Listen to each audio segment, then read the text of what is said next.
നേരെ നോക്കിയാൽ കൂട്ടത്തല്ല എന്നതാണ് കേരള രാഷ്ട്രീയത്തിൽ നിലവിലെ സ്ഥിതി. രാഹുൽ ഗാന്ധിയും നരേന്ദ്രമോദിയും പിണറായി വിജയനും നേർക്കുനേർ ഒന്നാം ഭാഗത്തിൽ.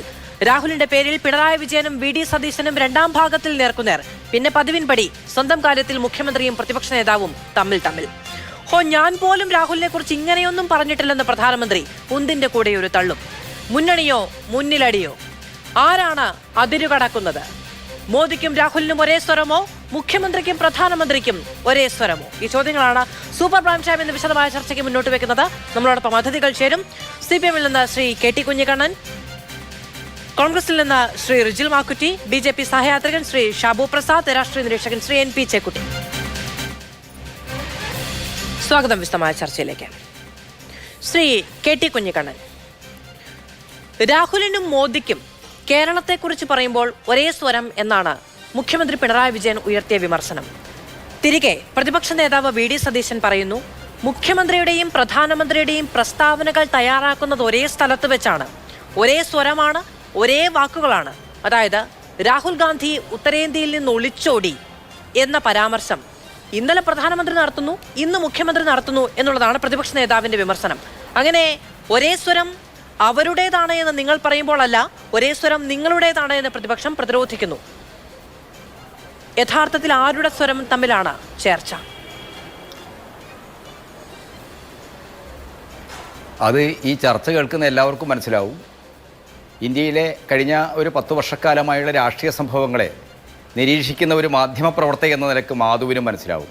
കഴിഞ്ഞ 10 വർഷക്കാലമായി ഈ രാജ്യത്ത് നരേന്ദ്രമോദി സർക്കാരിൻ്റെ കോർപ്പറേറ്റ് വർഗീയ അജണ്ടക്കെതിരെ വിട്ടുവീഴ്ചാപരമായ സമീപനം സ്വീകരിക്കുക മാത്രമല്ല, ബാബറി മസ്ജിദ് തകർത്ത സ്ഥലത്ത് രാമക്ഷേത്രം പണിഞ്ഞ് അവിടെ പ്രാണപ്രതിഷ്ഠ നടത്തുമ്പോൾ അതിന് സംഭാവനയും അതിൽ പങ്കാളിയാകാനുള്ള ഔത്സുക്യവും കാണിക്കുന്ന ഒരു രാഷ്ട്രീയ നേതൃത്വമാണ് നിർഭാഗ്യവശാൽ കോൺഗ്രസിൻ്റെ നേതൃത്വം. ആ കോൺഗ്രസിൻ്റെ നേതൃത്വത്തിൻ്റെ ഒരു മുഖമാണ് ശ്രീമാൻ രാഹുൽ ഗാന്ധി. കഴിഞ്ഞ ഒരു 10 വർഷക്കാലത്തെ ഇന്ത്യൻ പാർലമെൻറ്റിൽ വന്നിട്ടുള്ള നിയമനിർമ്മാണങ്ങളുണ്ട്. നമ്മുടെ മൂല നിയമങ്ങളിൽ, പൗരത്വം ഉൾപ്പെടെയുള്ള മൂല നിയമങ്ങളിൽ വരുത്തിയിട്ടുള്ള അമെൻമെൻറ്റുകളുണ്ട്. ഈ കാര്യത്തിലൊക്കെ തന്നെ കോൺഗ്രസ് പാർട്ടി എടുത്ത നിലപാടെന്താണ് മാധു? നമ്മുടെ NIA UAPA നിയമ ഭേദഗതി വന്നപ്പോൾ കോൺഗ്രസ് പാർട്ടി BJP-ക്കാർക്കൊപ്പം കൈപൊക്കി. ആർക്കാ ഒരേ സ്വരം? ഒരേ സ്വരം മാത്രമല്ല, ഒരേ ആത്മാവായി. സ്വരവും ശരീരവും മാത്രമല്ല, ഒരേ ആത്മാവായി, ഒരേ ആശയമായി. ഭീകരവിരുദ്ധ നിയമം എന്ന് പറയുന്ന ഈ UAPA-യിൽ വന്ന അമെൻമെൻറ്റ്, ആ അമെൻമെൻറ്റ് എന്താ? ഇന്ത്യയിലെ ഫെഡറൽ തത്വങ്ങൾക്കെതിരാണ്. സംസ്ഥാനങ്ങളുടെ അനുമതിയില്ലാതെ, കേസ് അന്വേഷിക്കുന്ന സംസ്ഥാന പോലീസിന് അനുമതിയില്ലാതെ ഭീകരവാദം എന്ന് തോന്നുന്ന ഏത് കേസിലും NIA-ക്ക് നേരിട്ട് ഇടപെടാൻ അവകാശം കൊടുക്കുന്ന ഒരു അമെൻമെൻറ്റ് അമിത്ഷാ പാർലമെൻറ്റിൽ കൊണ്ടുവന്നപ്പോൾ ആദ്യത്തെ ദിവസം അതിനെ എതിർത്ത് സംസാരിച്ചല്ലോ. പിറ്റേ ദിവസം അമിത്ഷാ കണ്ണുരുട്ടിയപ്പോൾ അതിനനുകൂലമായി കൈപൊക്കി കൊടുത്തവരല്ലേ? മുത്തലാഖ് നിയമ നിരോധനം. മുത്തലാഖ് സുപ്രീം കോടതി നിരോധിച്ചതിന് ശേഷം അങ്ങനെ ഒരു ബില്ലിൻ്റെ ആവശ്യമില്ല. അങ്ങനെ ഒരു ബില്ല് വന്നപ്പോൾ ആ ബില്ലിനെ BJP-ക്കാർക്കൊപ്പം കൈപൊക്കി പാസാക്കിയവരാണ്.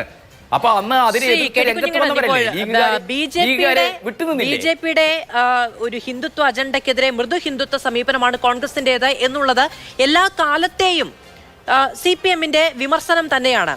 BJP എന്ത് നടപ്പിലാക്കുന്നോ അത് അതിനേക്കാൾ കൂടിയോ ഏറിയോ കുറഞ്ഞോ നടപ്പിലാക്കുന്നു കോൺഗ്രസ് എന്നുള്ളത് അവരുടെ സമീപനം ഏറെക്കുറെ ഒന്ന് എന്നൊക്കെയുള്ളത് CPM എല്ലാ കാലവും ഉയർത്തുന്നതാണ്. പക്ഷേ ഈ തെരഞ്ഞെടുപ്പിനോട് അടുക്കുമ്പോൾ കേരളത്തിന്റെ രാഷ്ട്രീയ സാഹചര്യത്തിൽ അത് കുറച്ചുകൂടി വ്യക്തിയധിഷ്ഠിതമാവുകയാണ് ശ്രീ KT. അതാണ് ഞാൻ ചോദിച്ചത്. കേരളത്തെക്കുറിച്ച് സംസാരിക്കുമ്പോൾ രാഹുലിനും മോദിക്കും ഒരേ സ്വരം എന്നുള്ളതാണ് മുഖ്യമന്ത്രിയുടെ വിമർശനം. കേരളത്തെക്കുറിച്ച് സംസാരിക്കുമ്പോൾ അല്ലെങ്കിൽ രാഹുൽ ഗാന്ധിയെക്കുറിച്ച് സംസാരിക്കുമ്പോൾ മുഖ്യമന്ത്രിക്കും പ്രധാനമന്ത്രിക്കും ഒരേ സ്വരം എന്നുള്ളതാണ് പ്രതിപക്ഷ വിമർശനം. അപ്പോൾ അത് രാഷ്ട്രീയ പാർട്ടി എന്നതിനപ്പുറത്ത് നേതാക്കളിലേക്ക് കൂടി കേന്ദ്രീകരിക്കുന്നു. അല്ല, അത് മാധു, ഇതുപോലുള്ളൊരു ചർച്ചയിൽ നമുക്കെല്ലാവർക്കും അറിയാമല്ലോ, സമൂഹവും വ്യക്തിയും ചരിത്രവും അത് നിർണ്ണയിക്കുന്നതിൽ വ്യക്തികൾക്കുള്ള സംഭാവനവും, വ്യക്തികൾ സാമൂഹ്യ പ്രസ്ഥാനങ്ങളെ പ്രൈദാനം ചെയ്യും, അതിനെ നേതൃത്വപ്രതീകങ്ങളാവുകയും ചെയ്യുമ്പോൾ സ്വാഭാവികമായിട്ട് എന്താണ്, പ്രസ്ഥാനങ്ങൾക്ക് നിലപാടുകൾക്കെതിരായിട്ടുള്ള വിമർശനം, അതിന് നേതൃത്വം കൊടുക്കുന്ന വ്യക്തികൾക്കെതിരായിട്ടുള്ള വിമർശനമാകും.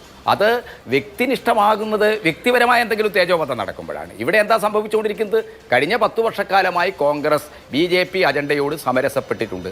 അത് വളരെ ഒബ്ജക്റ്റീവായ ഒരു കാര്യമാണ്. ഞാനിപ്പോൾ ഇവിടെ സൂചിപ്പിച്ചതിന് പുറത്ത് എത്രയോ കാര്യങ്ങൾ പറയാറുണ്ട്.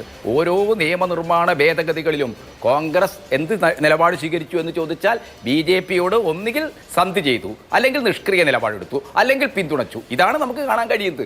ഈ കാര്യം പറയേണ്ടേ മാധു, ഈ ലോക്സഭാ തെരഞ്ഞെടുപ്പിൽ കേരളത്തിൽ ഒറ്റ BJPക്കാരും ജയിച്ചു പോകാൻ പറ്റുന്നില്ല. മത്സരം UDF ഇടതുപക്ഷവും തമ്മിലാണ്. അപ്പോൾ UDF ഇടതുപക്ഷവും തമ്മിൽ മത്സരം നടക്കുമ്പോൾ മോഡി സർക്കാരിനെ ദേശീയ തലത്തിൽ പുറന്തള്ളാനുള്ള ഒരു രാഷ്ട്രീയ സാമൂഹ്യ ശക്തി നിലക്ക് ഇടതുപക്ഷത്തിന്റെ ശക്തമായ സാന്നിധ്യം പാർലമെന്റിൽ ഉണ്ടാകണം. ഈ കോൺഗ്രസ്സുകാർ അവിടെ പോയാൽ എന്താണ് ചെയ്യുക എന്ന കാര്യം ഞങ്ങൾ ജനങ്ങളോട് പറയണ്ടേ?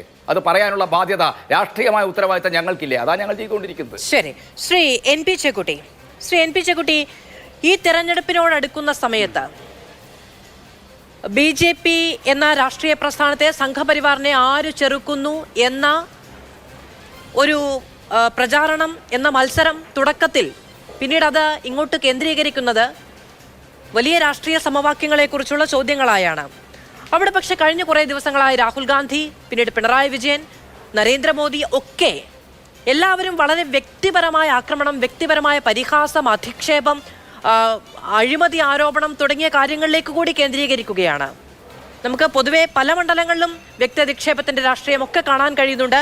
അവിടേക്ക് ഏറ്റവും പ്രധാനപ്പെട്ട നേതാക്കൾ കൂടി ചേർന്ന് നിൽക്കുമ്പോൾ എത്രത്തോളം ആരോഗ്യകരമാണത്? അല്ല, അനാരോഗ്യവും ആരോഗ്യത്തിൻ്റെ പ്രശ്നമല്ല. ഇവിടെ വന്നിരിക്കുന്നത് ചില ഗൗരവമുള്ള ചില രാഷ്ട്രീയ പ്രശ്നങ്ങളാണ്. അതുമായിട്ട് ബന്ധപ്പെട്ട അഴിമതിയുമായിട്ട് ബന്ധപ്പെട്ട പ്രശ്നങ്ങളാണ്. ആ പ്രശ്നങ്ങൾ പൊതുപ്രശ്നങ്ങളാണ്. നമുക്ക് അതൊന്നും പൊതുപ്രശ്നങ്ങളല്ല, വ്യക്തിനിഷ്ഠ എന്ന് പറയാൻ കഴിയുമോ? ഓക്കെ, പ്രധാനമന്ത്രി വന്നു. പ്രധാനമന്ത്രിയുടെ പ്രസംഗത്തിൽ അദ്ദേഹം ചില കാര്യങ്ങൾ പറഞ്ഞു. അദ്ദേഹം പറഞ്ഞതിൽ ഈ സ്വർണ്ണക്കടത്ത് മുതൽ ഈ കരിമണൽ രാജാവിൽ നിന്ന് വാങ്ങിച്ച കാശ് വരെയുള്ള കാര്യങ്ങളെക്കുറിച്ച് പറയുന്നുണ്ട്. അത് ഒരു പബ്ലിക് ഇഷ്യൂ ആണ്. എന്തുകൊണ്ടാണ് കേരളത്തിൻ്റെ മുഖ്യമന്ത്രി, അദ്ദേഹത്തിൻ്റെ കുടുംബം തുടങ്ങിയ ആളുകൾ ഇത്തരത്തിൽ പണം വാങ്ങിച്ചത്? പണം വാങ്ങാൻ വേറെ സംവിധാനം ഉണ്ടാവുമല്ലോ. അവർക്ക് പണം പിരിക്കണമെങ്കിൽ, അവർക്ക് പാർട്ടി സംവിധാനത്തിന് പണം വേണമെങ്കിൽ അതിനുള്ള ഏർപ്പാടുണ്ട്. അതല്ലെങ്കിൽ മോദി തന്നെ ആവിഷ്കരിച്ച ഇതുണ്ടല്ലോ, എന്താ പറയുക, പിന്നെ ഈ പണം വാങ്ങാനുള്ള, കോർപ്പറേറ്റ് കമ്പനിയിൽ പണം വാങ്ങാനുള്ള ഒരു ഏർപ്പാട് വേറെയുണ്ട്. ഞങ്ങൾ വാങ്ങുന്നില്ല എന്ന് പറഞ്ഞു, പക്ഷേ വേറെ ആളുകൾ വാങ്ങിച്ചിട്ടുണ്ട്. അപ്പോൾ ഇത്തരം കാര്യങ്ങളിൽ ഞങ്ങൾ സർക്കാർ ആവിഷ്കരിച്ച രീതിയിൽ പണം വാങ്ങുന്നില്ല, പക്ഷേ വഴിയെ പോകുന്നൊരു ഞങ്ങളുടെ അക്കൗണ്ടിലേക്ക് കാശ് വന്നിട്ടുണ്ട്, ടാക്സ് കൊടുത്തിട്ടുണ്ട് തുടങ്ങിയ ന്യായീകരണങ്ങൾ, അത് വളരെ ഗൗരവമുള്ള പബ്ലിക് ഇഷ്യൂ ആണ്. ആ പബ്ലിക് ഇഷ്യൂ പ്രധാനമന്ത്രി കൊണ്ടുവന്നു, മറ്റുള്ള ആളുകൾ കൊണ്ടുവന്നിട്ടുണ്ട്. അത് ഏതെങ്കിലും നിലയ്ക്കൊരു വ്യക്തിനിഷ്ഠമായിട്ടുള്ള ആരോപണമായിട്ട് കാണാൻ കഴിയില്ല. തീർച്ചയായും വ്യക്തിനിഷ്ഠമായിട്ട് തന്നെ അത് പറയാൻ കഴിയുള്ളൂ. ആ നിലയിലാണ് കേരളത്തിൽ സംഭവിച്ചത്. അഴിമതി ഒരു പ്രശ്നമാണ്. രണ്ടാമത്തെ പ്രശ്നം രാഹുൽ ഗാന്ധി നടത്തിയിരിക്കുന്ന ആരോപണങ്ങളാണ്. രാഹുൽ ഗാന്ധി പറഞ്ഞിരിക്കുന്നത്, നിങ്ങൾ ഡൽഹിയിൽ നിങ്ങൾ നടപടിയെടുക്കുന്നു, ഡൽഹിയിൽ നിങ്ങൾ പിന്നെ മുഖ്യമന്ത്രിക്കെതിരായിട്ട്, ആ പ്രതിപക്ഷത്തിലിരിക്കുന്ന കക്ഷികൾക്കെതിരായിട്ട്, നേതാക്കന്മാർക്കെതിരെ നടപടിയെടുക്കുന്ന അഴിമതിയാണ് വിഷയം. അങ്ങനെയാണെങ്കിൽ ഈ അഴിമതിയായിട്ട് ബന്ധപ്പെട്ട നടപടിക്രമങ്ങൾ എന്തുകൊണ്ട് കേരളത്തിലില്ല? ഇത് വളരെ ന്യായമായിട്ടുള്ള, വളരെ പ്രധാനപ്പെട്ട പബ്ലിക് ഇഷ്യൂ ആണ്. ആ പബ്ലിക് ഇഷ്യൂവിൽ മുഖ്യമന്ത്രി ഇപ്പോൾ ഇന്ന് നല്ല മറുപടി പറഞ്ഞിട്ടുണ്ട്. വളരെ ന്യായമായിട്ടുള്ള മറുപടിയാണ്, ബാലൻസ്ഡ് ആയിട്ട് ഒരു മറുപടിയായിട്ടാണ് ഞാൻ കാണുന്നത്. തീർച്ചയായും അത്തരം കാര്യങ്ങൾ ചർച്ച ചെയ്യാതെ ജനങ്ങൾക്ക് ഈ വിഷയത്തിൽ ഒരു തീരുമാനം എടുക്കാൻ എങ്ങനെയാണ് കഴിയുക? അപ്പം അതുകൊണ്ട് ചർച്ച വരുന്നതും ചർച്ച ചെയ്യപ്പെടുന്നതും ആരെയും വിഷമിപ്പിക്കേണ്ട ഒരു കാര്യമൊന്നുമില്ല. പൊതുസമൂഹത്തിൽ നിൽക്കുന്ന ആളുകൾ, പൊതുസമൂഹത്തിൻ്റെ പ്രവർത്തകരായിട്ട് നിൽക്കുന്ന ആളുകൾ, അവരിത്തരം ചോദ്യങ്ങൾക്ക് മറുപടി പറയാൻ ബാധ്യസ്ഥർ കൂടിയാണ് എന്നാണ് എൻ്റെ അഭിപ്രായം. ഓക്കെ, ശ്രീ റിജിൽ മാക്കുറ്റി, പ്രതിപക്ഷ നേതാവിന് കാര്യമായി എന്തോ സംഭവിച്ചിട്ടുണ്ട് എന്നുള്ളതാണ് മുഖ്യമന്ത്രിയുടെ വിമർശനം. ഇതിപ്പോൾ പ്രതിപക്ഷ നേതാവ് 1, 2, 3, 4 എന്ന് എണ്ണിയിട്ടുണ്ടത്രേ. നവകേരള സദസ്സ് നടക്കുമ്പോൾ 9 തവണ അദ്ദേഹത്തിന്റെ സമനില തെറ്റിയിട്ടുണ്ട് എന്ന് കേരളത്തിന്റെ മുഖ്യമന്ത്രി ആക്ഷേപിച്ചിട്ടുണ്ട് എന്ന്. രാഷ്ട്രീയ വിമർശനങ്ങളെ അങ്ങനെ സമനില തെറ്റിയതെന്ന് തുടരായി പറയുന്നുണ്ടെങ്കിൽ അതൊന്ന് പരിശോധിക്കേണ്ടതാണ് എന്നുള്ളതാണ് പ്രതിപക്ഷ നേതാവ് തിരിച്ചു പറയുന്നത്. യഥാർത്ഥത്തിൽ ഇതാ നോക്കൂ, ഇത്രയധികം രാഷ്ട്രീയമായി സംസാരിക്കാൻ ഇല്ലാത്തവരായി മാറിയിട്ടുണ്ടോ കേരളത്തിന്റെ പ്രതിപക്ഷ നേതാവും മുഖ്യമന്ത്രിയും ഒക്കെ? ശ്രീമതി മാധു, യഥാർത്ഥത്തിൽ ഈ പ്രതിപക്ഷ നേതാവിൻ്റെ തലയല്ല പരിശോധിക്കേണ്ടത്, അത് കേരളത്തിലെ മുഖ്യമന്ത്രിയുടേതാണ്. നവകേരള യാത്രയുമായി ബന്ധപ്പെട്ട് ഞങ്ങളുടെ സഹപ്രവർത്തകന്മാർ ഒരു പ്രതിഷേധം അറിയിച്ചപ്പോൾ അവരെ ഹെൽമറ്റ് കൊണ്ടും അതോടൊപ്പം തന്നെ ചെടിച്ചട്ടി കൊണ്ടും ക്രൂരമായി തല്ലിച്ചതച്ചപ്പോൾ അത് പിന്നെ ആ ഒരു വിഷയത്തെ മുഖ്യമന്ത്രി ഏത് രൂപത്തിലാണ് പറഞ്ഞത്? പ്രതിരോധ പ്രവർത്തനം എന്നുള്ളതാണ് പറഞ്ഞത്. അങ്ങനെ പറയുന്ന ഒരു മുഖ്യമന്ത്രിയുടെ തലയല്ലേ പരിശോധിക്കേണ്ടത്? പ്രതിപക്ഷ നേതാവിൻ്റെ അല്ലല്ലോ. ഒരു മനുഷ്യനെ ഇതുപോലെ ക്രൂരമായി ആക്രമിക്കപ്പെടുമ്പോൾ അത് പ്രതിരോധ പ്രവർത്തനമാണ് എന്ന് പറയുന്ന ഒരു മുഖ്യമന്ത്രി, ആ മുഖ്യമന്ത്രിയുടെ തലയാണ് ആദ്യം പരിശോധിക്കേണ്ടത്, പ്രതിപക്ഷ നേതാവിൻ്റെ അല്ല. പ്രതിപക്ഷ നേതാവ് കൃത്യമായി വസ്തുനിഷ്ഠമായിട്ടുള്ള കാര്യങ്ങളാണ് ഈ പൊതുസമൂഹത്തിനോട് പറയുന്നത്. അത് കേരളത്തിലെ ഗവൺമെൻറ് നടത്തിക്കൊണ്ടിരിക്കുന്ന അഴിമതിയും അതോടൊപ്പം തന്നെ ഇവർ നടത്തിക്കൊണ്ടിരിക്കുന്ന രാഷ്ട്രീയ ബാന്ധവും BJPയുമായി ബന്ധപ്പെട്ട് നടത്തുന്ന ബാന്ധവും ഉൾപ്പെടെയുള്ള കാര്യങ്ങൾ ഞങ്ങൾ ഈ പൊതുസമൂഹത്തിന് മുമ്പിൽ വളരെ കൃത്യമായി അനാവരണം ചെയ്യുന്നു. അത്തരം കാര്യങ്ങൾ തങ്ങൾക്കെതിരായി, കുടുംബത്തിനെതിരായി, മകളുടെ മാസപ്പടി ഉൾപ്പെടെയുള്ള വിഷയത്തിനകത്ത് കൃത്യമായ ക്ലാരിറ്റിയോടുകൂടിയുള്ള ഒരു മറുപടി കേരളത്തിലെ മുഖ്യമന്ത്രി പറയുന്നില്ല എന്നുള്ളിടത്താണ് പ്രതിപക്ഷ നേതാവ് ഇത് ആവർത്തിച്ചു കൊണ്ടേയിരിക്കുന്നത്. അപ്പോൾ ആവർത്തിച്ചു കൊണ്ടേയിരിക്കുന്ന ഇത്തരം കാര്യങ്ങൾ കേൾക്കുമ്പോൾ പിണറായി വിജയനെ സംബന്ധിച്ചിടത്തോളം വല്ലാതെ അലോസരമാകും. അദ്ദേഹം ഇപ്പോൾ മുഖ്യമന്ത്രി ആയതുകൊണ്ട് മാത്രമാണ്. പാർട്ടി സെക്രട്ടറി ആണെങ്കിൽ സ്വാഭാവികമായി 51 വെട്ടി കൊല്ലാൻ ആഹ്വാനം ചെയ്യുമായിരുന്നു. അതാണ് അദ്ദേഹത്തിൻ്റെ പ്രധാനപ്പെട്ട രീതി എന്നുള്ളത് നമ്മുടെ മുമ്പിലുണ്ട്. എതിരാളികളെ കൊല്ലാൻ ഒരു മടിയില്ലാത്ത, അത് നേതൃത്വം കൊടുത്ത ഒരു പാർട്ടിയുടെ നേതാവാണ് ഇന്ന് മുഖ്യമന്ത്രി. പക്ഷേ മുഖ്യമന്ത്രി പദവിയിൽ ഇരിക്കുന്നത് കൊണ്ട് മാത്രമാണ് ഇത്തരത്തിലുള്ള പ്രസ്താവനകൾ മാത്രം നടത്തിക്കൊണ്ടിരിക്കുന്നത് എന്നാണ് എനിക്ക് സൂചിപ്പിക്കാനുള്ളത്. ബഹുമാന്യനായ മുഖ്യമന്ത്രിയോട് പറഞ്ഞ കാര്യങ്ങളെക്കുറിച്ച് വളരെ കൃത്യമായ കാര്യങ്ങൾ ഞങ്ങളുടെ മുമ്പിലുണ്ട്. അതല്ലേ ഞങ്ങൾ പറയുന്നത്. ഇപ്പോൾ CPMൻ്റെ പ്രതിനിധി പറഞ്ഞു കോൺഗ്രസ് എന്ത് നിലപാട് സ്വീകരിക്കും എന്നുള്ളതാണ്. ശ്രീ KT കുഞ്ഞിക്കണ്ണൻ, അങ്ങയോട് എനിക്ക് ചോദിക്കാനുള്ളത്, കേരളം വിട്ടുകഴിഞ്ഞാൽ അങ്ങയുടെ പാർട്ടി ആരോടൊപ്പമാണ് മത്സരിക്കുന്നത്? പിണറായി വിജയനെ പോലെ പോളിറ്റ് ബ്യൂറോ മെമ്പറാണ് മുഹമ്മദ് സലീം ബംഗാളിലെ. ആ ബംഗാളിൽ മത്സരിക്കുന്ന, മുർഷിദാബാദിൽ മത്സരിക്കുന്ന പോളിറ്റ് ബ്യൂറോ മെമ്പറും പാർട്ടി സെക്രട്ടറിയുമായിട്ടുള്ള മുഹമ്മദ് സലീമിന് ഏറ്റവും വിശ്വസ്തമായ പാർട്ടി കോൺഗ്രസ് ആണ്. അദ്ദേഹം അടയാളപ്പെടുത്തിയിട്ടുണ്ട്. അപ്പോൾ പാർട്ടി സെക്രട്ടറിയായി മത്സരിക്കുന്ന ബംഗാളിലെ സംസ്ഥാനങ്ങളിലും കോൺഗ്രസ് എന്ത് വിട്ടുവീഴ്ചയ്ക്കും തയ്യാറാണ് സംഘപരിവാറിനെതിരായ രാഷ്ട്രീയ യുദ്ധത്തിൽ എന്ന് പ്രഘോഷിച്ചു നടന്നിട്ട് അവിടെ നിങ്ങൾക്കൊപ്പം അണിചേരുന്ന രാഷ്ട്രീയ പ്രസ്ഥാനങ്ങളെ ഇങ്ങനെ പരിഹസിക്കുന്നത് എന്തു നൈതികതയാണ്? നിങ്ങൾ തന്നെയല്ലേ ഇന്ത്യ മുന്നണിയുടെ രൂപീകരണത്തിനും വളരെ ഏറ്റവും ചെറിയ രാഷ്ട്രീയ പാർട്ടികളെ വരെ അണിനിരത്താനുമുള്ള ശ്രമത്തിന് വലിയ തോതിൽ മുൻകൈയെടുത്തത്. എന്നിട്ട് നിങ്ങൾ ചോദിക്കുകയാണ് ഞങ്ങളുടെ അഡ്രസ്സിലല്ലേ നിങ്ങൾ മത്സരിക്കുന്നത് എന്ന്. ഈ മുന്നണി രൂപീകരണത്തിൽ നിങ്ങൾക്കൊരു പങ്കുമില്ലേ? ശ്രീമതി മാധു, കേരളത്തിൽ പിണറായി വിജയന്റെ ശത്രു ആരാ? രാഹുൽ ഗാന്ധിയാണ്, കോൺഗ്രസ്സാണ്. ആ കോൺഗ്രസിനെ ഇതുപോലെ നിശിതമായി വിമർശിക്കുന്നത്, ഇവർ പറയുന്നത് ഞങ്ങൾക്ക് BJPക്കെതിരായി പോരാടാൻ കരുത്തില്ല എന്നുള്ളതാണ് ഇവിടെ പറയുന്നത്. ഞാൻ ചോദിക്കുന്നു, കേരളത്തിലെ മുഖ്യമന്ത്രിയുടെ കൂടെ നിൽക്കുന്ന മന്ത്രി ആരാണ്? നരേന്ദ്രമോദിയുടെ ഘടകകക്ഷിയായി ദേവഗൌഡയുടെ പാർട്ടിയെ ഒന്നിച്ചിരുത്തി BJPക്ക് വേണ്ടി വിടുപണി ചെയ്യുന്ന പിണറായി വിജയന്റെ രാഷ്ട്രീയത്തെ ഞങ്ങൾ എതിർക്കും. സ്വാഭാവികല്ലേ? അപ്പോൾ അത്തരം വിഷയങ്ങൾ എന്തുകൊണ്ടാണ് ദേവഗൌഡയുടെ പാർട്ടിയെ തങ്ങളുടെ മുന്നണിക്കകത്ത് പുറത്താക്കാൻ ആർജവത്വം കാണിക്കാത്തത്? ഒരു വിമർശനം നടത്തി. എന്തുകൊണ്ട് ED ചോദ്യം ചെയ്യുന്നില്ല എന്നതടക്കമുള്ള വിമർശനങ്ങൾ ഉയർത്തി. നാളെ BJPക്കെതിരായ രാഷ്ട്രീയ പോരാട്ടത്തിൽ ആളെണ്ണം തികയ്ക്കാൻ നിങ്ങൾ ഈ അഴിമതി ആരോപണം ഉന്നയിച്ച രാഷ്ട്രീയ നേതാക്കളെയാണോ നിങ്ങൾക്കൊപ്പം നിർത്താൻ പോകുന്നത്? അന്ന് BJP ചോദിക്കില്ലേ, രാഹുൽ ഗാന്ധി കേരളത്തിൽ വന്നിട്ട് ED എന്താണ് മുഖ്യമന്ത്രി പിണറായി വിജയന്റെ അഴിമതിക്കെതിരെ അന്വേഷണം നടത്താത്തതെന്ന് ചോദിച്ചു. അപ്പോൾ അവിടെ അഴിമതി ഉണ്ട് എന്ന നല്ല ബോധ്യമുണ്ട്. അഴിമതിക്കാരെ കൂടെ നിർത്തിയാണോ നിങ്ങൾ ഭരിക്കാൻ പോകുന്നത് എന്ന് BJP ചോദിക്കില്ലേ? അത്തരമൊരു പരാമർശം അവിടെ നടത്തിയത് നാളെ രാഷ്ട്രീയമായി തിരിച്ചടിയാകില്ലേ? ശ്രീമതി മാധു, കേരളത്തിൽ CPMനെ ഏതൊക്കെ MP ജയിച്ചിട്ട് വേണ്ടേ? ഇവിടെ 2020 ഞങ്ങൾ പോവുക. ഇവിടെ കേരളത്തിൽ CPMന് ഒരു സീറ്റ് പോലും, ഞാൻ ആവർത്തിച്ച് പറയാണ്, കേരളത്തിൽ ഒരു സീറ്റ് പോലും ജയിക്കുന്ന സാഹചര്യമല്ല ഇവിടെയുള്ളത്. ഇവരുടെ അഴിമതിയും സ്വജനപക്ഷപാതവും ഇവരുടെ വർഗീയ പാർട്ടികളുമായി BJPയുമായിട്ടുള്ള കൂട്ടുകെട്ട് ഉൾപ്പെടെയുള്ള വിഷയങ്ങൾ ഈ നാട്ടിൻ്റെ മുമ്പിൽ ചർച്ച ചെയ്യപ്പെടുകയാണ്.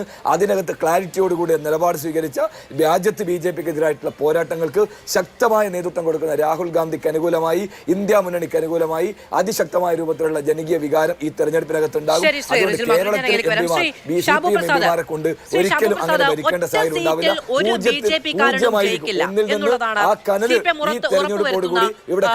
ഒരു രാഷ്ട്രീയ ലക്ഷ്യം എന്ന് പറയുന്നത് ഒറ്റ സീറ്റിൽ ഒരു BJPക്കാരനും ജയിക്കില്ല. കഴിഞ്ഞ ദിവസം CPMന്റെ നേതാക്കൾ പറഞ്ഞത് ഒറ്റ സീറ്റിൽ 2ാം സ്ഥാനത്ത് വരില്ല എന്നുള്ളതാണ്. ഈ മുന്നണി യുദ്ധം കൊടുമ്പിരി കൊണ്ട് നിൽക്കുമ്പോഴും, അതായത് ഇന്ത്യ മുന്നണിയുടെ ഭാഗമായ 2 രാഷ്ട്രീയ പാർട്ടികൾ അങ്ങോട്ടും ഇങ്ങോട്ടും വെല്ലുവിളിക്കുമ്പോഴും അവർക്ക് ഏറ്റവും സുചിന്തിതമായ, ഏറ്റവും ശക്തമായ, ഏറ്റവും ദൃഢമായ ഒരു ആത്മവിശ്വാസമുള്ളത് BJP ഇതിൽ നിന്ന് ഒരു മുതലെടുപ്പ് ഉണ്ടാക്കില്ല എന്നുള്ളത് തന്നെയാണ്. മാധവ്, ഈ 2 പേർക്കും, കോൺഗ്രസിനും CPMനും കേരളത്തെ സംബന്ധിച്ചിടത്തോളം കേരളം എന്ന് പറയുന്നത് വളരെ വളരെ വളരെ നിർണായകം.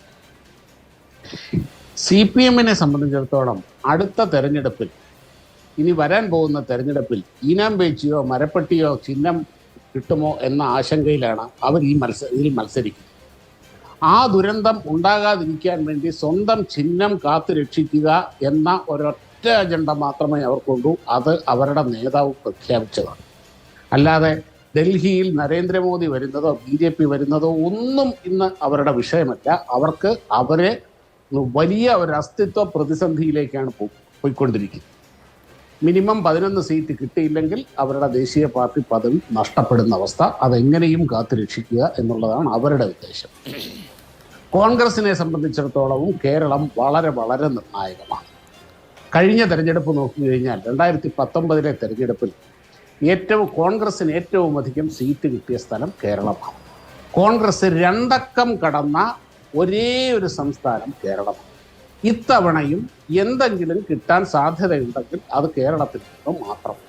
അതുകൊണ്ടാണല്ലോ രാഹുൽ ഗാന്ധി ഇവിടെ വന്ന് വയനാടൻ ചുരം കയറിയിരിക്കുന്നത്. അതുകൊണ്ട് തന്നെ ഇവർക്ക് 2 പേർക്കും എന്ത് വിത്ത് ഹുക്ക് ഓർ ക്രുക്ക് അവർക്ക് പരമാവധി ഇവിടെ നിന്ന് ജയിച്ചേ പറ്റുകയും. ഈ ഇവിടെ സഖ്യം കടന്നു കഴിഞ്ഞാൽ, വാളയാർ ചുരം കടന്നു കഴിഞ്ഞാൽ എങ്ങനെയാണ് അത് അവർ പരസ്പരം തോളെ കൈയിട്ടാണ് നടക്കുന്നത്. ഇവിടെ തമിഴ്നാട്ടിലൊക്കെ ഈ CPM മത്സരിക്കുന്നത് രാഹുൽ ഗാന്ധിയുടെ പടവും വെച്ചുകൊണ്ടാണ്. റജിൽ പറഞ്ഞത് കറക്റ്റാണ്. അവർക്ക് ഏറ്റവും അധികം ഈ സഖ്യനപ്പുറത്തേക്ക് ഈ CPMന് ഏറ്റവും അധികം വിശ്വാസമുള്ള പാർട്ടി കോൺഗ്രസ് ആണ്. ഇത് നമുക്കറിയാവുന്ന കാര്യമാണ്. ഇതൊക്കെ യാഥാർത്ഥ്യമായിരിക്കെ തന്നെ കേരളത്തിൽ ഇവർ നടത്തുന്ന ഈ നിലനിൽപ്പിന് വേണ്ടി നടത്തുന്ന ഈ പൊറാട്ട് നാടകം ജനങ്ങളുടെ കൺമുമ്പിൽ തന്നെയാണ്. എന്നിട്ടും ഇത് ജനങ്ങൾ മനസ്സിലാക്കുമോ ഇല്ലയോ എന്നുള്ളതൊക്കെ ഇനിയും തെരഞ്ഞെടുപ്പ് കഴിഞ്ഞിട്ടേ അറിയൂ. ഇവർക്കിപ്പോൾ വേണ്ടത് എന്താണ്? ഇവിടെ സംഘടിത ന്യൂനപക്ഷ വോട്ടുകളാണ്. ആ വോട്ടുകൾ കിട്ടാൻ എന്താണ് വേണ്ടത്? ആരാണ് കൂടുതൽ മോദി വിരോധി എന്ന് ബോധ്യപ്പെടുത്തുക. CPM പറയുന്നു കഴിഞ്ഞ 10 വർഷക്കാലത്തെ ഫാസിസത്തിനെതിരെ തലകുത്തി പറഞ്ഞ കഥകൾ അവർ ശ്രീ ഷാബു പ്രസാദ്, അങ്ങനെയല്ല. ആദ്യഘട്ടത്തിലൊക്കെ ശരിയാണ്, ഞാൻ തന്നെ ഈ ചർച്ചയിൽ പറഞ്ഞു, ആദ്യഘട്ടത്തിൽ അത്തരം ചില വാഗ്വാദങ്ങളൊക്കെ ഉണ്ടായിരുന്നെങ്കിലും ഇപ്പോൾ കോൺഗ്രസും CPMഉം അങ്ങോട്ടും ഇങ്ങോട്ടുമാണ് ആരോപണം ഉന്നയിക്കുന്നത്. രാഹുൽ ഗാന്ധി മുഖ്യമന്ത്രി പിണറായി വിജയൻ ഉൾപ്പെട്ട അഴിമതി ആരോപണം എന്നാണ് പറയുന്നത്. രാഹുൽ ഗാന്ധിക്കെതിരെയാണ് വിമർശനം ഉന്നയിക്കുന്നത് മുഖ്യമന്ത്രി പിണറായി വിജയൻ. അപ്പോ അവർ തമ്മിൽ നേരിട്ട് രാഷ്ട്രീയമായും അല്ലാതായും ഏറ്റുമുട്ടുന്നുണ്ട്. BJP വിരോധം എന്നുള്ളത് മാത്രമല്ല അവരുടെ ആവനാഴിയിലുള്ള അസ്ത്രം എന്ന് പറയുന്നത്. ഇല്ല ഞാൻ അതല്ല പറഞ്ഞ മാധു പറഞ്ഞ കാര്യം 2 പേരുടെ നിലനിൽപ്പിന്റെ പ്രശ്നമാണെന്നേ. ദേശീയ തലത്തിൽ തന്നെ 2 കൂട്ടരുടെയും നിലനിൽപ്പിന്റെ പ്രശ്നമാണ്. അതിനുവേണ്ടി അവർ എന്ത് ആയുധവും ഒരു പുറത്തെടുക്കും. ഇവരുടെ ഏറ്റവും വലിയ മേജർ ചങ്ക് ഇവർ നോട്ടമിട്ടിരിക്കുന്നത് സംഘടിത ന്യൂനപക്ഷ മുസ്ലിം വോട്ടുകളിലാണ്. ആ വോട്ട് കിട്ടാൻ വേണ്ടിയാണ് ഇവർ 2 പേരും പറയുന്നത് ഞങ്ങളാണ് വലിയ മോദി വിരോധികൾ. ഏറ്റവും കൂടുതൽ അവരെക്കാട്ടിൽ 10% കൂടുതൽ ഞങ്ങളാണ്. ഞങ്ങൾ 10 വർഷമായി കിടന്ന് കാണിക്കുന്ന കണ്ടില്ലേ രാഹുൽ ഗാന്ധി പതിറ്റാണ്ടുകൾ ഈ പറയുന്ന 2 അക്കം കടക്കാൻ കഴിയാതെ പുറത്തു നിന്നൊരു സാഹചര്യം BJPക്കുമുണ്ട് രാഷ്ട്രീയത്തിൽ, ഇല്ലേ? അപ്പൊ അക്കാലത്തൊക്കെ ഏത് വോട്ട് ബാങ്ക് ലക്ഷ്യമിട്ടുകൊണ്ടാണ്? പതിറ്റാണ്ടുകൾ ഭരണത്തിന് പുറത്തിരുന്നില്ലേ BJP? അന്ന് വോട്ട് ബാങ്ക് രാഷ്ട്രീയം ലക്ഷ്യമിട്ടുകൊണ്ടാണോ BJP ഈ പറയുന്ന CPM ആരോപിക്കുന്ന ഹിന്ദുത്വ നിലപാട് സ്വീകരിച്ചത്? ഇപ്പോൾ നിങ്ങൾ പറയുന്നു സാമുദായിക വോട്ട്, മുസ്ലിം ന്യൂനപക്ഷ വോട്ട് 10 വർഷത്തെ ഭരണനഷ്ടം കൊണ്ട് കോൺഗ്രസ് ലക്ഷ്യമിടുകയാണ് എന്ന്. അതുതന്നെയാണ് ഇവിടെയുള്ള വോട്ടുറപ്പിക്കാൻ CPMന്റെ ലക്ഷ്യമെന്ന്. അപ്പോൾ പതിറ്റാണ്ടുകൾ അധികാരത്തിന് പുറത്തു നിന്നപ്പോൾ നിങ്ങൾ ഈ പറയുന്ന സമീപനം സ്വീകരിച്ചത് സാമുദായിക വോട്ട് ലക്ഷ്യമിട്ടാണ് എന്ന് തന്നെയായിരിക്കുമല്ലോ നിങ്ങളുടെയും വിലയിരുത്തൽ, അല്ലേ? ഇപ്പോഴും ചെയ്തുകൊണ്ടിരിക്കുന്നതും. മാധു, BJP ഫോം ചെയ്തതിന് ശേഷം ഒരേ ഒരു തെരഞ്ഞെടുപ്പിൽ മാത്രമേ 2 അക്കം കടക്കാതിരുന്നിട്ടുള്ളൂ. BJP ഫോം ചെയ്തതിന് ശേഷം നടന്ന ആദ്യ തെരഞ്ഞെടുപ്പിൽ 1984 തെരഞ്ഞെടുപ്പിൽ. അതിനുശേഷം BJPയുടെ ഗ്രാഫ് മുകളിലേക്ക് തന്നെയാണ്. BJPയുടെ ഗ്രാഫ് കൃത്യമായിട്ട് മുകളിലേക്ക് തന്നെയാണ്. കൃത്യമായ ആസൂത്രണത്തോടു കൂടി ജനങ്ങളുടെ ഇടയിൽ വർക്ക് ചെയ്ത് ജനങ്ങളെ എല്ലാ കാലത്തും മുന്നിലോട്ട് എന്ന് പറയരുതേ. വാജ്പേയിയുടെ ഭരണത്തിന് ശേഷം പിന്നെ തുടർ ഭരണമാണോ ഉണ്ടായത്? അല്ലല്ലോ, UPA സർക്കാർ അധികാരത്തിൽ വന്നില്ലേ? ഗ്രാഫ് മുകളിലോട്ട് പോയിട്ടാണോ? ഞാൻ പറയാം. അതായത് വാജ്പേയിയുടെ 2004 ഘടകകക്ഷികൾ അതാത് സംസ്ഥാനങ്ങളിൽ പരാജയപ്പെട്ടതിന്റെ ഫലമായിട്ടാണ് അന്ന് ആ മുന്നണി NDA മുന്നണി തെരഞ്ഞെടുപ്പിൽ പരാജയപ്പെട്ടത്. BJPയുടെ സീറ്റിൽ വളരെ ചെറിയ നമ്പറേ കുറവ് വന്നിട്ടുള്ളൂ. അതായത് BJPയുടെ ഗ്രാഫ് താഴേക്ക് പോയിട്ടില്ല, സ്റ്റേബിൾ ആയിട്ട് നിന്നിട്ടുണ്ട്. പിന്നെ മുകളിലേക്കുമാണ് പോയിട്ടുള്ളത്. അതവിടെ ഇനിയിപ്പം അതിന് എന്തൊക്കെ പറഞ്ഞാൽ ഇവിടെ ഹിന്ദു വർഗീയ ഫാസിസ്റ്റ് ഇത് സെന്റിമെന്റ്സ് വർക്കൗട്ട് ചെയ്തുകൊണ്ടാണ് BJP ജയിച്ചത് എന്നൊക്കെ ആരോപണങ്ങൾ ഉന്നയിക്കാം. അപ്പോൾ ഈ രാജ്യത്ത് BJPക്ക് ഇപ്പോൾ കിട്ടുന്നത് 37% വോട്ടാണ്. 37% ഈ രാജ്യത്തെ വോട്ടർമാരിൽ 37% എന്ന് പറഞ്ഞാൽ 10-35 കോടി വരും. ഈ 35 കോടി വർഗീയ ഫാസിസ്റ്റുകൾ ഈ രാജ്യത്തുണ്ട് എന്നാണോ ഇവർ പറയുന്നത്? നമ്മുടെ ജനങ്ങളെ ഇത്ര അപഹസിക്കുന്ന, ഇത്ര ചെറുതായിട്ടാണോ? ജനങ്ങളുടെ നയമല്ല ശ്രീ ഷാബു പ്രസാദ്, ജനങ്ങളുടെ നയമല്ല, ജനങ്ങളുടെ വോട്ട് തേടിയുള്ള രാഷ്ട്രീയ പാർട്ടികളുടെ നയത്തെയാണ് CPM അടക്കമുള്ള എല്ലാ രാഷ്ട്രീയ പാർട്ടികളും വിമർശിച്ചുകൊണ്ടിരിക്കുന്നത്. പിന്നെ ഈ പറയുന്ന 37% എന്നല്ല, 80-20 എന്നുള്ളതായിരുന്നല്ലോ സമവാക്യം. പല വേദികളിൽ പറഞ്ഞതും പറയാതെ പറഞ്ഞതുമെല്ലാം 80-20 എന്ന് പറയുന്ന സമവാക്യം ഉയർത്തിപ്പിടിച്ചുകൊണ്ടാണല്ലോ നിങ്ങളുടെ പ്രധാനപ്പെട്ട നേതാക്കൾ. അപ്പോൾ അങ്ങനെ ഒരു വോട്ട് ബാങ്ക് ലക്ഷ്യമിടുന്നില്ല എന്നൊന്നും പറഞ്ഞു വെക്കല്ലേ. ഞങ്ങൾക്ക് വരാം. ഇല്ല അല്ല, ഞാൻ പറഞ്ഞു തീർന്നില്ല മാധു, ഞാൻ പറഞ്ഞു തീർന്നില്ല. നീ അവിടെ നിൽക്കട്ടെ, ഞാൻ അതല്ല പറഞ്ഞേ. അപ്പം ഇത് ഇവരുടെ ഈ തമ്മിലടിയാണല്ലോ ഇവിടുത്തെ വിഷയം. അതുകൊണ്ട് തന്നെ ഈ ഏറ്റവും വലിയ മോദി വിരുദ്ധർ ഞങ്ങളാണ്. ഈ മോദി വിരുദ്ധ കോമ്പറ്റീഷനിൽ ഞങ്ങളാണ് ചാമ്പ്യനാകാൻ പോകുന്നത്, ഞങ്ങൾക്ക് ഗപ്പ് തരൂ എന്നാണ് ഇവർ രണ്ടുപേരും ഇവിടുത്തെ ജനങ്ങളോട് താണുകേണ് പറഞ്ഞുകൊണ്ടിരിക്കുന്നത്. ഇതാണ് ഇതിന്റെ യാഥാർത്ഥ്യം. അതിനു വേണ്ടിയിട്ടുള്ള പൊറാട്ട് നാടകങ്ങളാണ് ഈ കാണിച്ചു കൂട്ടുന്ന വൈകൃതങ്ങളല്ല. ശ്രീ KT കുഞ്ഞിക്കണ്ണൻ, കഴിഞ്ഞ ദിവസം മുഖ്യമന്ത്രി രാഹുൽ ഗാന്ധിക്കെതിരെ താങ്കൾക്ക് പഴയൊരു പേരുണ്ട്, ആ അവസ്ഥ തന്നെ തുടരരുത് എന്ന് പറഞ്ഞപ്പോൾ BJPയുടെ പല നേതാക്കൾ അവരുടെ സൈബർ വിങ് അപ്പാടെ പപ്പു എന്ന് വിളിച്ച് അധിക്ഷേപിച്ചതിന്റെ തുടർച്ച കേരളത്തിന്റെ മുഖ്യമന്ത്രിയുടെ നാവിൽ നിന്നുണ്ടായി എന്നത് ഏറെക്കുറെ ഞെട്ടിക്കുന്ന ഒരു വസ്തുതയായിരുന്നു. കാരണം അദ്ദേഹത്തിന് അത്തരം പ്രയോഗങ്ങൾ നടത്താം, അദ്ദേഹത്തിന്റെ സ്വന്തമായ പ്രയോഗങ്ങളുടെ പ്രതിപക്ഷ നേതാവൊക്കെ അദ്ദേഹത്തിനെതിരെയും പല പരാമർശങ്ങൾ നടത്തുന്നുണ്ടല്ലോ രാഷ്ട്രീയത്തിൽ, അത് സ്വാഭാവികമാണ്. പക്ഷേ എതിർക്കുന്നത് മുഴുവൻ സംഘപരിവാറിനെയാണ്. പക്ഷെ സംഘപരിവാർ വിളിക്കുന്ന പേരാണ് ഓമന പേരായി കണ്ട് ആവർത്തിക്കുന്നത് എന്നതൊരു വിമർശനമായി ഉയർന്നു വന്നു.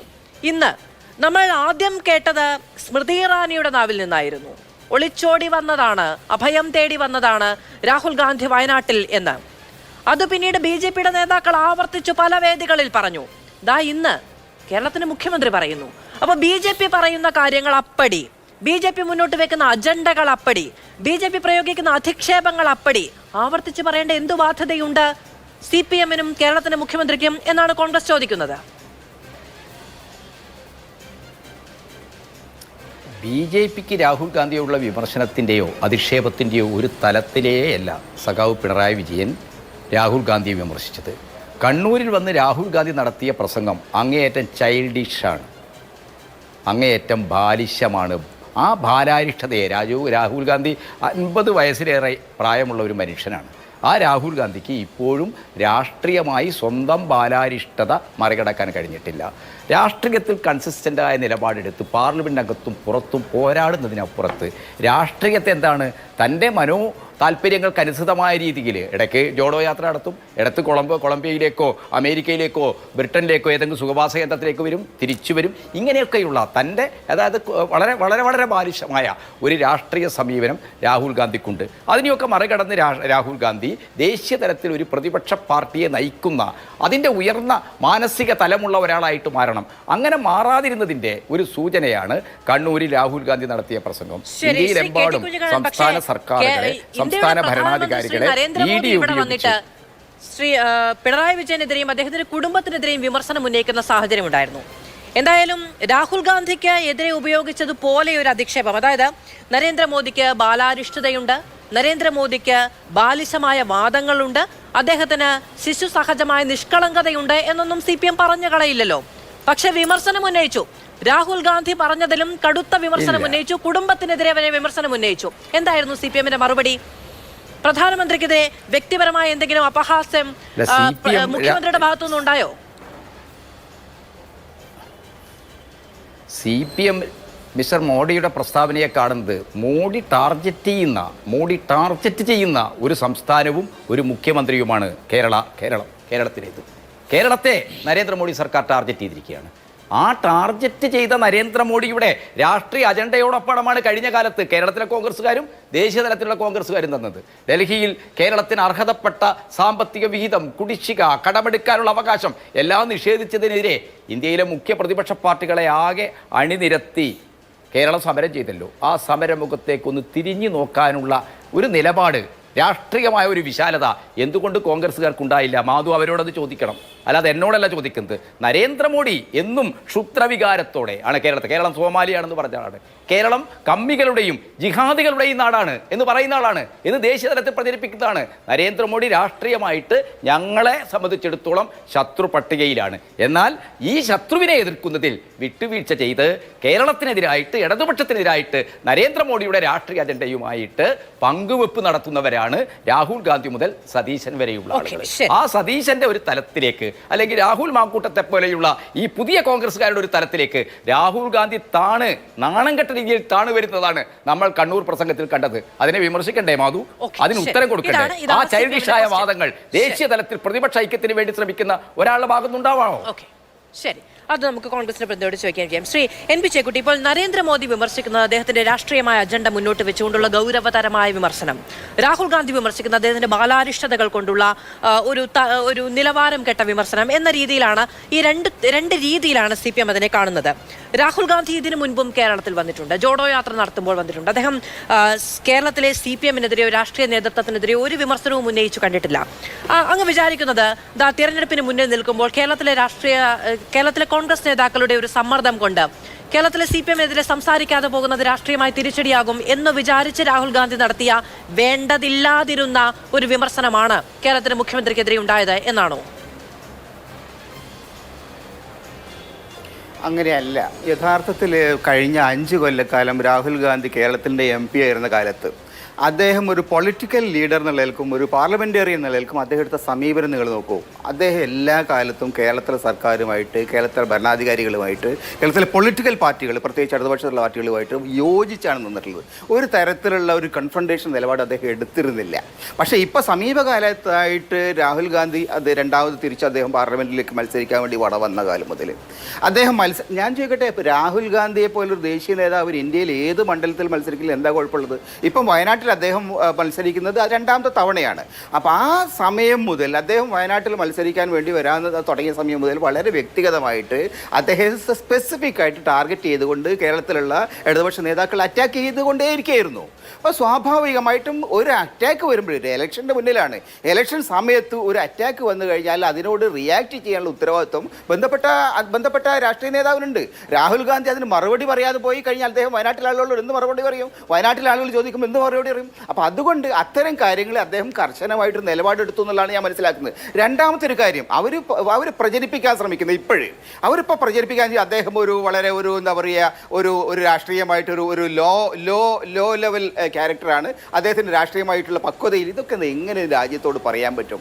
ഇന്ത്യയുടെ ദേശീയ ലീഡർഷിപ്പിൽ ഇന്ന് ഇപ്പോൾ രാഹുൽ ഗാന്ധിയെ പോലെ കന്യാകുമാരി മുതൽ കാശ്മീർ വരെ, ആസാം മുതൽ കമരൂപം വരെ, ഗുജറാത്ത് വരെയുള്ള വിവിധ പ്രദേശങ്ങളിലൂടെ സാധാരണ ജനങ്ങളുമായിട്ട് നിരന്തരം സമ്പർക്കത്തിൽ ഏർപ്പെട്ടുകൊണ്ട് യാത്ര നടത്തിയ, ജനങ്ങളോട് നേരിട്ട് രാജ്യത്തെ കാര്യങ്ങൾ സംസാരിച്ചുള്ള എത്ര നേതാക്കൾ ഈ നാട്ടിലുണ്ട്? ഏത് പാർട്ടിയിലാണ് ഉള്ളത്? അപ്പോൾ അതൊരു വസ്തുതയല്ലേ? അദ്ദേഹത്തെ പോലെ ഒരു നേതാവ്, അദ്ദേഹം വലിയ പാരമ്പര്യമുള്ള കുടുംബത്തിൽ നിന്നാണ് വന്നത്. അത് അദ്ദേഹത്തിൻ്റെ കുഴപ്പമില്ല. അദ്ദേഹം ജനിച്ചത് സോണിയാഗാന്ധിയുടെ വയറ്റിലായിപ്പോയി എന്നുള്ളത് അദ്ദേഹത്തിന് കുഴപ്പമില്ല. പക്ഷെ അദ്ദേഹം യഥാർത്ഥത്തിൽ കഴിഞ്ഞ നിരവധി വർഷങ്ങളിൽ ഇന്ത്യൻ പോളിറ്റിക്സിൽ വളരെ ശക്തമായി അടിത്തറയിൽപ്പെട്ടുകൊണ്ട് വളരെ ശക്തമായിട്ട് പ്രവർത്തനങ്ങളിലൂടെയാണ് ഇന്നത്തെ നിലയിലെത്തിയിരിക്കുന്നത്. അദ്ദേഹം ആരുടെയും പാരമ്പര്യത്തിൻ്റെ അടിസ്ഥാനത്തിലല്ല, നേരിട്ട് യഥാർത്ഥത്തിലുള്ള പ്രവർത്തനം. ഈ മണിപ്പൂരിൽ ഈ പ്രശ്നം ഉണ്ടായപ്പോൾ, മണിപ്പൂരിൽ യഥാർത്ഥത്തിൽ ഇത്രയും വലിയ ഭീകരാവസ്ഥ ഉണ്ടായപ്പോൾ അങ്ങോട്ട് പോയിട്ടുള്ള എത്ര ദേശീയ നേതാക്കളുണ്ട്, എത്ര ഇടതുപക്ഷ നേതാക്കളുണ്ട്? യഥാർത്ഥത്തിൽ രാഹുൽ ഗാന്ധിയാണ് അവിടെ ആദ്യത്തെ നേതാവ്. ഇത്തരം കാര്യങ്ങളൊക്കെ രാഹുൽ ഗാന്ധിയുടെ രാഷ്ട്രീയത്തെ നമ്മൾ കൊച്ചാക്കി കാണരുത്. അദ്ദേഹത്തെ പപ്പൂന്ന് വിളിക്കുന്ന ആളുകൾ സ്വയമേ കൊച്ചാകുക എന്നല്ലാതെ ദേശീയ രാഷ്ട്രീയത്തിൽ ഇന്ന് BJP-ക്കെതിരായിട്ട്, മോദിക്കെതിരായിട്ട് ഒരു ശക്തമായ ചാലഞ്ച് ഉയർത്തുന്ന, വളരെ ക്രെഡിബിൾ ആയിട്ടുള്ള ചാലഞ്ച് ഉയർത്തുന്ന ഒരു നേതാവ് രാഹുൽ ഗാന്ധിയാണ്. ആ ഒരു വസ്തുത അംഗീകരിച്ചുകൊണ്ട് മാത്രമേ നമുക്ക് മുന്നോട്ട് പോകാൻ കഴിയുള്ളൂ. ശരി, ശ്രീ റിജിൽ മാക്കുറ്റി, ശ്രീ KT കുഞ്ഞിക്കണ്ണൻ പറഞ്ഞതിൽ ഒരു പോയിന്റ് ഉള്ളത്, VD സതീശൻ വിമർശിക്കാറുണ്ട്, K സുധാകരൻ വിമർശിക്കാറുണ്ട്, നരേന്ദ്രമോദി വിമർശിക്കുന്നത് അദ്ദേഹം തുടർന്നു വന്നിട്ടുള്ള രാഷ്ട്രീയത്തിന്റെ തുടർച്ചയായിട്ടാണ്, അദ്ദേഹത്തിൽ നിന്ന് അതേ പ്രതീക്ഷിക്കുന്നുള്ളൂ. പക്ഷെ രാഹുൽ ഗാന്ധി അദ്ദേഹം മുന്നോട്ട് വെക്കുന്ന രാഷ്ട്രീയത്തെ പ്രതിപക്ഷ നിരക്കൊപ്പം നിന്നുകൊണ്ട് വളരെ പ്രതീക്ഷയോടെ നോക്കുന്ന ആളുകൾക്ക് അദ്ദേഹം ഇവിടെ വന്ന് നടത്തിയ പ്രസ്താവന, അത്രമേൽ പക്വമാണ് എന്ന് തോന്നേണ്ടതില്ല. നിർബന്ധം പിടിക്കാൻ കഴിയില്ലല്ലോ നമുക്ക് ഒരു കാര്യത്തിലും. അതായത് ഒരു വിപുലമായ പ്രതിപക്ഷ നിര പ്രതീക്ഷിക്കുന്ന ജനങ്ങൾക്ക് പോലും എന്തിനാണ് രാഹുൽ ഗാന്ധി CPM-നെയും CPM-ന്റെ നേതാക്കളെയും ശത്രുപക്ഷത്ത് നിർത്തുന്നത് എന്നൊരു ചോദ്യം സ്വാഭാവികമാണ്. അത് അങ്ങയോടും അങ്ങയുടെ രാഷ്ട്രീയ പ്രസ്ഥാനത്തോടും ആവർത്തിച്ച് ചോദിക്കുകയാണ്. CPM ഏത് പ്ലാറ്റ്ഫോമിലും അങ്ങനെ ഒരു ചോദ്യം നിങ്ങൾക്കെതിരെ ഉയരണമെന്ന് ആവശ്യപ്പെടുകയുമാണ്. ശ്രീമതി മാധു, കേരളത്തിൽ LDF-ഉം UDF-ഉം ആണ് മത്സരം.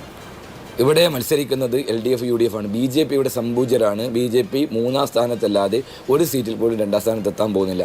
അപ്പോൾ ഇവിടെ BJPക്ക് അനുകൂലമായി ഒരു രാഷ്ട്രീയ പരിസരം ഉണ്ടാക്കിക്കൊടുക്കുക എന്നുള്ളത് ആരുടെ ലക്ഷ്യമാണ്? പിണറായി വിജയൻ്റെ ലക്ഷ്യമാണ്. ഇപ്പം മോദി പറയുന്നത് കാര്യത്തെക്കുറിച്ച് പറയുമ്പോൾ മോദിക്കെതിരായി പറയുന്നു എന്നുള്ളതാണ് പറയുന്നത്. പക്ഷേ നരേന്ദ്രമോദിക്കെതിരായി വിമർശിച്ചാൽ മോദിയുടെ സൽപ്പേര് കളങ്കപ്പെടുമെന്ന് പറഞ്ഞതിൻ്റെ പേരിൽ കേസെടുക്കുന്നത് പിണറായി വിജയൻ്റെ പോലീസാണ്. ആളുകൾക്കെതിരെ എത്രത്തോളം മോദി ഭക്തി, മോദി വിധേയത്വം പിണറായി വിജയനും ഇടതുപക്ഷ സർക്കാരിനും ഉണ്ട് എന്നുള്ളതിൻ്റെ തെളിവാണത്. അതോടൊപ്പം തന്നെ ഇവർ ഏത് ഘട്ടത്തിലാണ് രാഹുൽ ഗാന്ധിയെ അനുകൂലിച്ച് സംസാരിച്ചത്? രാഹുൽ ഗാന്ധി ഇതുപോലെ ആക്ഷേപിക്കുകയും അപമാനിക്കുകയും ചെയ്തത് പിണറായി വിജയൻ തന്നെയാണ്. രാഹുൽ ഗാന്ധിയുടെ വയനാട്ടിൽ ഓഫീസ് അടിച്ചു തകർത്തതാരാ? SFIക്കാരല്ലേ. എന്താ രാഹുൽ ഗാന്ധി ചെയ്ത തെറ്റ്? രാഹുൽ ഗാന്ധിയുടെ ഓഫീസാണോ അന്ന് അടിച്ചു തകർക്കേണ്ടത്? രാഹുൽ ഗാന്ധി നടത്തിയ ഭാരത് ജോഡോ യാത്ര, ശ്രീ ചേക്കുട്ടി സാർ ഇവിടെ സൂചിപ്പിച്ചതുപോലെ ഭാരത് ജോഡോ യാത്ര, അത് കേരളത്തിലെത്തിയപ്പോൾ കണ്ടെയ്നർ ജാഥ എന്ന് പറഞ്ഞ് ആക്ഷേപിച്ചതാരാ? CPM-ന്റെ പ്രധാനപ്പെട്ട നേതാക്കന്മാരല്ലേ. രാഹുൽ ഗാന്ധി എടുക്കുന്ന ഏത് രാഷ്ട്രീയ നിലപാടിനെയും അപഹസിക്കുന്നതും പരിഹസിക്കുന്നതാരാ? ഇവിടുത്തെ CPM-ന്റെ നേതാക്കന്മാരും സൈബർ ഇവരുടെ വെട്ടുകിളി കൂട്ടങ്ങളല്ലേ. അപ്പോൾ കോൺഗ്രസിനെയും രാഹുൽ ഗാന്ധിയെയും ഇകഴ്ത്തിക്കാണിച്ചുകൊണ്ട് നരേന്ദ്രമോദിയുടെ പ്രീതി പിടിച്ചു പറ്റാൻ നോക്കുന്ന ഒരു മുഖ്യമന്ത്രിയാണ് പിണറായി വിജയൻ എന്നുള്ളതുകൊണ്ടാണ് ഞങ്ങൾ പിണറായി വിജയനെ വിമർശിക്കുന്നത്. ഈ തെരഞ്ഞെടുപ്പിൽ പോലും ഇവരുടെ നിലപാടെന്താ? LDF-ന്റെ കൺവീനർ EP ജയരാജൻ പറഞ്ഞെന്താ? BJP-യുടെ സ്ഥാനാർത്ഥി എല്ലാവരും നല്ല മാന്യന്മാരാണ്, വളരെ ശക്തന്മാരാണ് എന്ന് പറഞ്ഞ് സർട്ടിഫിക്കറ്റ് കൊടുത്തത് LDF-ന്റെ കൺവീനറല്ലേ. ആ കൺവീനറല്ലേ BJP-യുടെ രാജീവ് ചന്ദ്രശേഖരന്റെ ഭാര്യയുമായി ഇവിടെ കച്ചവടം നടത്തുന്നത് EP ജയരാജനല്ലേ. ഇവർ തമ്മിലുള്ള അന്തർധാര എന്താ ഈ നാട്ടിൽ അറിയില്ലേ? കൊച്ചിയിലെ തൃശ്ശൂരെ മേയറല്ലേ സുരേഷ് ഗോപി, പിന്നെ ജയിക്കേണ്ട സ്ഥാനാർത്ഥിയാണ്. പ്രധാനമന്ത്രി നരേന്ദ്രമോദി പറയുന്നത് ഞാൻ പോലും രാഹുലിനെ കുറിച്ച് ഇത്ര കടത്തി പറഞ്ഞിട്ടില്ല, ഇത്ര വലിയ വിമർശനം ഉന്നയിച്ചിട്ടില്ല എന്നുള്ളതാണ്. മുഖ്യമന്ത്രി പിണറായി വിജയന്റെ പരാമർശങ്ങൾ എടുത്തു വെച്ചുകൊണ്ട്, അതായത് ഇവിടെ ഇന്ത്യ മുന്നണിയിലെ, ഇവിടെ എന്നല്ല ഇന്ത്യ മുന്നണിയിൽ തന്നെ ശൈഥില്യം ഉണ്ടാകണമെന്ന് ഏറ്റവും കൂടുതൽ ആഗ്രഹിക്കുന്ന നരേന്ദ്രമോദിക്ക്, അദ്ദേഹത്തിന്റെ രാഷ്ട്രീയ പ്രസ്ഥാനത്തിന് വഴിമരുന്നിട്ട് കൊടുക്കേണ്ട എന്താവശ്യമാണ് നിങ്ങൾക്കും നിങ്ങളുടെ ഏറ്റവും പ്രധാനപ്പെട്ട നേതാവ് രാഹുൽ ഗാന്ധിക്കുമുള്ളത്? അല്ലെന്ന് ഞങ്ങൾക്കെതിരായി ഞങ്ങളെ UDF-നെയും കോൺഗ്രസിനെയും അസ്ഥിരപ്പെടുത്തുന്നതിന് വേണ്ടി എല്ലാ നിലപാടുകളും സ്വീകരിക്കുന്നതാരാ? പിണറായി വിജയനല്ലേ. ഇവിടെ ഞങ്ങളുടെ രാഷ്ട്രീയ ശത്രുവാരാ? ഇവിടെ CPM-ഉമായി ബന്ധപ്പെട്ട് UDF-ഉം തമ്മിലാണ് ഇവിടെ പോരാട്ടം. അതിന് നേർക്കുനേർ നിൽക്കാനും വെല്ലുവിളിക്കാനും മറുപടി ഉരുളക്കുപ്പേരി പോലെ പറയാനും ഇവിടുത്തെ നേതാക്കളുണ്ടല്ലോ, ചെയ്യുന്നുണ്ടല്ലോ, ഇന്നുപോലും ചെയ്യുന്നുണ്ടല്ലോ. അതിനിടയ്ക്ക് ഒരു ദേശീയ രാഷ്ട്രീയ ലക്ഷ്യവുമായി നിൽക്കുന്ന രാഹുൽ ഗാന്ധിക്ക് അതിനിടയിലേക്ക് വരേണ്ടതുണ്ടോ? അതോ നിങ്ങളുടെ നേതാക്കളുടെ സമ്മർദ്ദമാണോ ഇങ്ങനെ പറഞ്ഞേ പറ്റൂ എന്നുള്ളത്? എല്ലാ മാധു, ഞങ്ങളെടുത്ത് ഇപ്പോൾ CA ഉൾപ്പെടെയുള്ള വിഷയത്തിനകത്ത് രാജ്യത്തെ പ്രതിപക്ഷ പാർട്ടി എന്ന കോൺഗ്രസ് നേതൃത്വം കൊടുക്കുന്ന മുന്നണികളും പാർലമെന്റിനകത്ത് സംസാരിച്ച വിഷയം, അതിനെതിരെ സംസാരിച്ചില്ല എന്ന് പച്ചക്കളവ് പറഞ്ഞതാരാ? പിണറായി വിജയനല്ലേ, കേരളത്തിലെ മുഖ്യമന്ത്രിയല്ലേ. രാഹുൽ ഗാന്ധി വോട്ട് ചെയ്തില്ല, അദ്ദേഹം വിദേശത്താണെന്ന് പറഞ്ഞത് CPM-ന്റെ മുഖ്യമന്ത്രിയല്ലേ, പിണറായി വിജയനല്ലേ. ഇങ്ങനെ ഞങ്ങൾക്കെതിരായി കള്ളത്തരങ്ങൾ മുഴുവൻ വിളിച്ചു പറയുന്ന ഒരു മാന്യനോട് ഏത് രൂപത്തിലാണ് ഞങ്ങൾ പ്രതികരിക്കേണ്ടത്? ഞങ്ങൾ നടത്തുന്ന നിലപാടുകൾ രാജ്യത്ത് RSS-നെതിരായി ഇതുപോലെ പോരാട്ടം നടത്തിക്കൊണ്ട് തെരുവിൽ കടന്ന് പോരാടുന്ന ഒരു മനുഷ്യൻ, അദ്ദേഹത്തിന്റെ പാർലമെന്റ് മെമ്പർഷിപ്പ് പോലും എടുത്തു ചാടിക്കൊണ്ട് BJP മുമ്പോട്ട് പോകുമ്പോൾ രാജ്യത്ത് 24 മണിക്കൂറിൽ അദ്ദേഹം ഉറങ്ങുന്ന സമയം ഒഴികെ മുഴുവൻ സമയങ്ങളിലും BJPക്ക് സംഘപരിവാറിനെതിരായി പോരാട്ടം നടത്തുന്ന ഒരു നേതാവിനെതിരായി BJPക്കാർ പറയുന്ന അതേ ഭാഷയിൽ ഇവിടെ ആക്ഷേപിക്കുകയാണ് പിണറായി വിജയൻ. അദ്ദേഹത്തിന്റെ വാക്കുകൾ പരനാറി എന്ന് വിളിച്ച പിണറായി വിജയൻ രാഹുൽ ഗാന്ധിയെ പപ്പു എന്ന് വിളിക്കുന്ന രൂപത്തിലേക്ക് ആ BJPക്കാരൻ വിളിക്കുന്ന ഭാഷയിലേക്ക് എത്തി നിൽക്കുന്നു എന്ന് പറയുമ്പോൾ ആരെ സൂചിപ്പിക്കാനാണ്? നരേന്ദ്രമോദി സൂചിപ്പിക്കാനാണ്. നരേന്ദ്രമോദിയുടെ പ്രീതിയിലാണ് പിണറായി വിജയൻ കേരളത്തിനകത്ത് മുഖ്യമന്ത്രിയായി തുടരുന്നത് എന്നുള്ളതിൻ്റെ തെളിവല്ലേ ഈ രാജ്യത്ത് ഷിബു സോറനായാലും അരവിന്ദ് കെജ്രിവാൾ ആയാലും ഉൾപ്പെടെയുള്ള അതോടൊപ്പമുള്ള മന്ത്രിമാർ ഉൾപ്പെടെയുള്ള ആളുകൾ ജയിലിൽ കിടക്കുമ്പോൾ വളരെ സുഖമായി വളരെ സുന്ദരമായി കുടുംബപരമായി ജീവിക്കുന്നു. അദ്ദേഹത്തിന് ഒരു ഇടിയും വരുന്നില്ല. എന്തിനേറെ പറയുന്നു, രാഹുൽ ഗാന്ധി 53 മണിക്കൂർ ചോദ്യം ചെയ്തില്ല, ഇടി സോണിയാഗാന്ധി ചെയ്തില്ലേ? ഇത്രയേറെ തെളിവുകൾ ഉണ്ടായിട്ടും ശിവശങ്കരൻ ജയിലിൽ കിടന്ന കേസിനകത്ത് പോലും പോയില്ലല്ലോ. അപ്പൊ ഇവർ തമ്മിൽ അന്തർധാരയാണ്. കോൺഗ്രസിനെ പരാജയപ്പെടുത്താൻ കോൺഗ്രസ് മുക്ത ഭാരതം BJP, കോൺഗ്രസ് മുക്ത കേരളം, അത് CPM-ന്റെ അജണ്ടയാണ്. ആ അജണ്ടയ്ക്ക് വേണ്ടി BJP-യെ സഹായിക്കാനുള്ള നിലപാടുകൾ ഓരോ ഘട്ടത്തിലും സ്വീകരിച്ച് മുന്നോട്ട് പോവുക. ഇവിടെ പല കേസിനകത്ത് പോലും നമ്മുടെ മുമ്പിൽ കാര്യങ്ങളില്ലേ? CIA വിഷയത്തിനകത്ത് കേരളത്തിൽ നടത്തിയ സമരങ്ങൾ, ആ സമരത്തിന്റെ പേരിൽ ഏത് കേസാണ് ഇവർ പിൻവലിച്ചത്? തമിഴ്നാടിലെ സർക്കാർ, ആ സർക്കാർ ക്യാബിനറ്റ് കൂടിയാണ് മുഴുവൻ കേസുകൾ പിൻവലിച്ചത്. എന്തേ പിണറായി വിജയൻ കേസ് പിൻവലിക്കാത്തത്? അതിന്റെ പേരിൽ ജയിലിൽ കിടന്നവർ ഞങ്ങളാണ്. ഞങ്ങളുടെ MLA T സിദ്ദിഖും കോഴിക്കോട് DC പ്രസിഡന്റ് പ്രവീൺ ഉൾപ്പെടെയുള്ള നേതാക്കന്മാരെ ജയിലിൽ കടത്തിയത് യോഗിയുടെ പോലീസല്ല, പിണറായി വിജയന്റെ പോലീസാ. ഞങ്ങൾ നടത്തിയ സമരം CIA വിരുദ്ധ സമര. ആ സമരത്തിൽ ഞങ്ങളെ വേട്ടയാടിയിട്ട് ഞങ്ങൾ നടത്തുന്ന പോരാട്ടത്തെ ഇകഴ്ത്തി കാണിക്കാൻ ശ്രമിക്കുന്ന, കള്ളം പറയുന്ന, ഏറ്റവും പഠിച്ച കള്ളത്തരം പറയുന്ന ഒരു മുഖ്യമന്ത്രി ഈ നാട്ടിലുണ്ടാകുമ്പോൾ മുഖ്യമന്ത്രി വിമർശിക്കും, മുഖ്യമന്ത്രിക്കെതിരായി പറയും. ഈ നാട്ടിനകത്ത് രാഹുൽ ഗാന്ധിയെ നരേന്ദ്രമോദിയെ പോലെ ശത്രുവായി കാണുന്നത് കേരളത്തിലെ മുഖ്യമന്ത്രി പിണറായി വിജയനാണ്. ആ പിണറായി വിജയനോട് തമ്പുരാനാണ്, മഹാനാണ്, അന്ന് പറയാനുള്ള ഞങ്ങൾക്കില്ല. 2024 കേരളത്തിൽ BJP ഉയരങ്ങൾ താണ്ടും എന്നുള്ളതാണ് പ്രധാനമന്ത്രി നരേന്ദ്രമോദിയുടെ ആത്മവിശ്വാസം എന്ന് പറയുന്നത്. അദ്ദേഹം ഇവിടെ വന്നപ്പോൾ പറഞ്ഞത് 2 അക്കം കടക്കും എന്നുള്ളതാണ്. കഴിഞ്ഞ ദിവസം ശ്രീ രാജ്നാഥ് സിംഗും സമാനമായ അഭിപ്രായം പ്രകടിപ്പിക്കുന്നത് കണ്ടു. അതായത് ഈ ഇന്ത്യ മുന്നണിയിലെ ശൈഥില്യം കൊണ്ട് ഏതെങ്കിലുമൊക്കെ സീറ്റിൽ കൂടുതൽ വിജയസാധ്യത എന്നൊരു പ്രതീക്ഷ BJP മുന്നോട്ട് വെക്കുന്നുണ്ടോ? അത്തരത്തിൽ BJP മുന്നോട്ട് വെക്കുന്ന പൊളിറ്റിക്കൽ സ്ട്രാറ്റജിക്ക് അനുസരിച്ചാണോ ഇവിടെ നിലവിലുള്ള ഈ അംഗം വിട്ട? അതൊരു കാര്യം തീർച്ചയാണ്.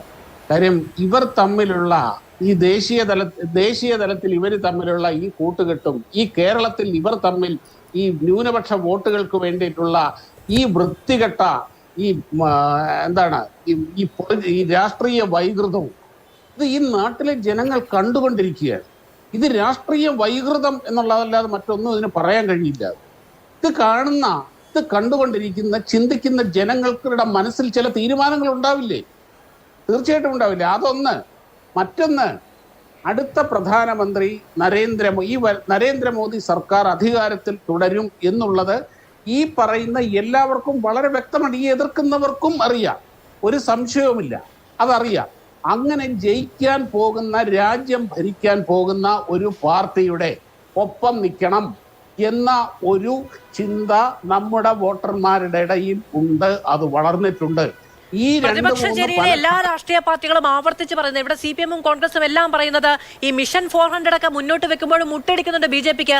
അതൊന്നും പ്രാബല്യത്തിലാകില്ല, അന്നൊന്നും യാഥാർത്ഥ്യമായിട്ട് ഒരു ബോധവുമില്ല എന്ന് തോന്നുന്നിടത്ത് വെച്ചാണ് ഈ കലാപാഹ്വാനങ്ങൾ എന്നുള്ളതാണ്. നിങ്ങളുടെ എല്ലാ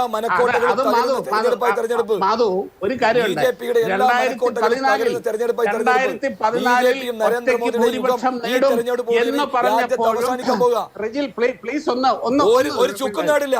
ഞങ്ങൾ ആവർത്തിച്ച് പറയാം, ഒരു ചുക്കും ഇന്ത്യ രാജ്യത്ത് BJP പരാജയപ്പെടും, ഒരു തർക്കമില്ല.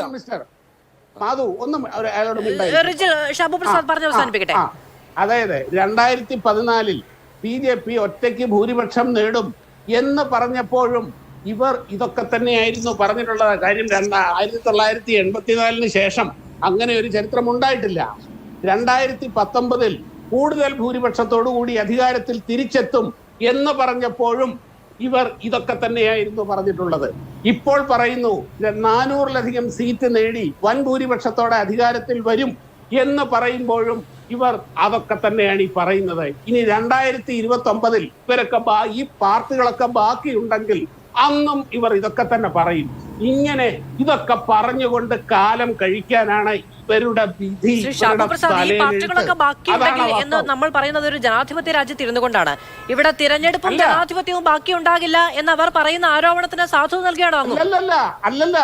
ഇവിടെ എത്ര പാർട്ടികൾ നാമാവശേഷമായി പോയിട്ടുണ്ട്, എത്ര പ്രസ്ഥാനങ്ങൾ അവരുടെ പൊളിറ്റിക്കൽ ജീർണത കാരണം നശിച്ച് നാറാണം കല്ല് പിടിച്ചു പോയിട്ടുണ്ട്. അങ്ങനെയാണ് ഈ രാഷ്ട്രീയ ഇപ്പൊ CPM ത്രിപുരയിൽ നിന്നും ബംഗാളിൽ നിന്നും അനിൽ സ്പ്രേ പോയല്ലോ, പൊടി പോലും ഇല്ലാതെ കണ്ടുപിടിക്കാനുള്ള അവസ്ഥയായില്ലേ? കോൺഗ്രസ് എത്ര സംസ്ഥാനങ്ങളിൽ ഒന്നുമല്ലാതായി കഴിഞ്ഞു. ഒന്നുമല്ലാതായി കഴിഞ്ഞു. രാജ്യം ഭരിച്ചിരുന്ന പ്രസ്ഥാനം ഇന്ന് ചുരുങ്ങി ഇപ്പൊ അറബിക്കടലിന്റെ വക്കിലെത്തി നിൽക്കുകയാണ്. ഈ പോക്ക് പോയാൽ ഇവർക്കൊക്കെ എന്താണ് സംഭവിക്കാൻ പോകുന്നതെന്ന് മനസ്സിലാക്കാൻ സാമാന്യ ബുദ്ധി മതി. അത് വെച്ചിട്ടാണ് ഞാൻ പറഞ്ഞത്, ഇവർ ഈ ചിന്തയും ഈ പ്രവർത്തനവും കൊണ്ടാണ് മുമ്പോട്ട് പോകുന്നതെങ്കിൽ ഇവരുടെ ഗതി അധോഗതിയാണ്. ഇവരുടെ കൺമുമ്പിൽ ഇരുട്ട് മാത്രമേ ഉള്ളൂ. ഇവരെ കാത്തിരിക്കുന്നത് സർവനാശമാണ്. രാഷ്ട്രീയമായി ഇവർ ഇല്ലാതാകും.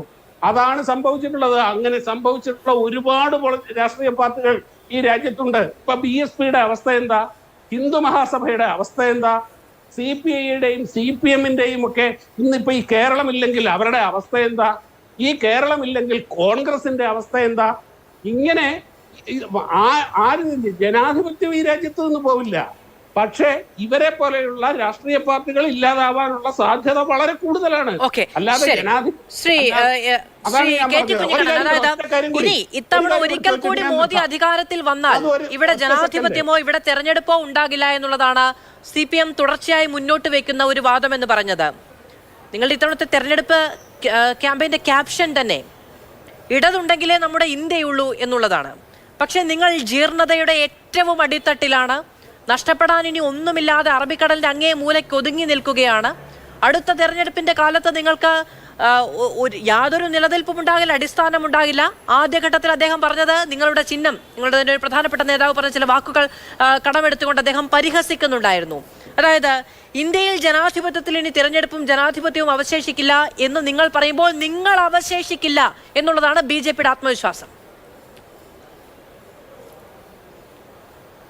അത് BJPക്കാർക്ക് ചരിത്രബോധം ഇല്ലാത്തതുകൊണ്ടാണ്.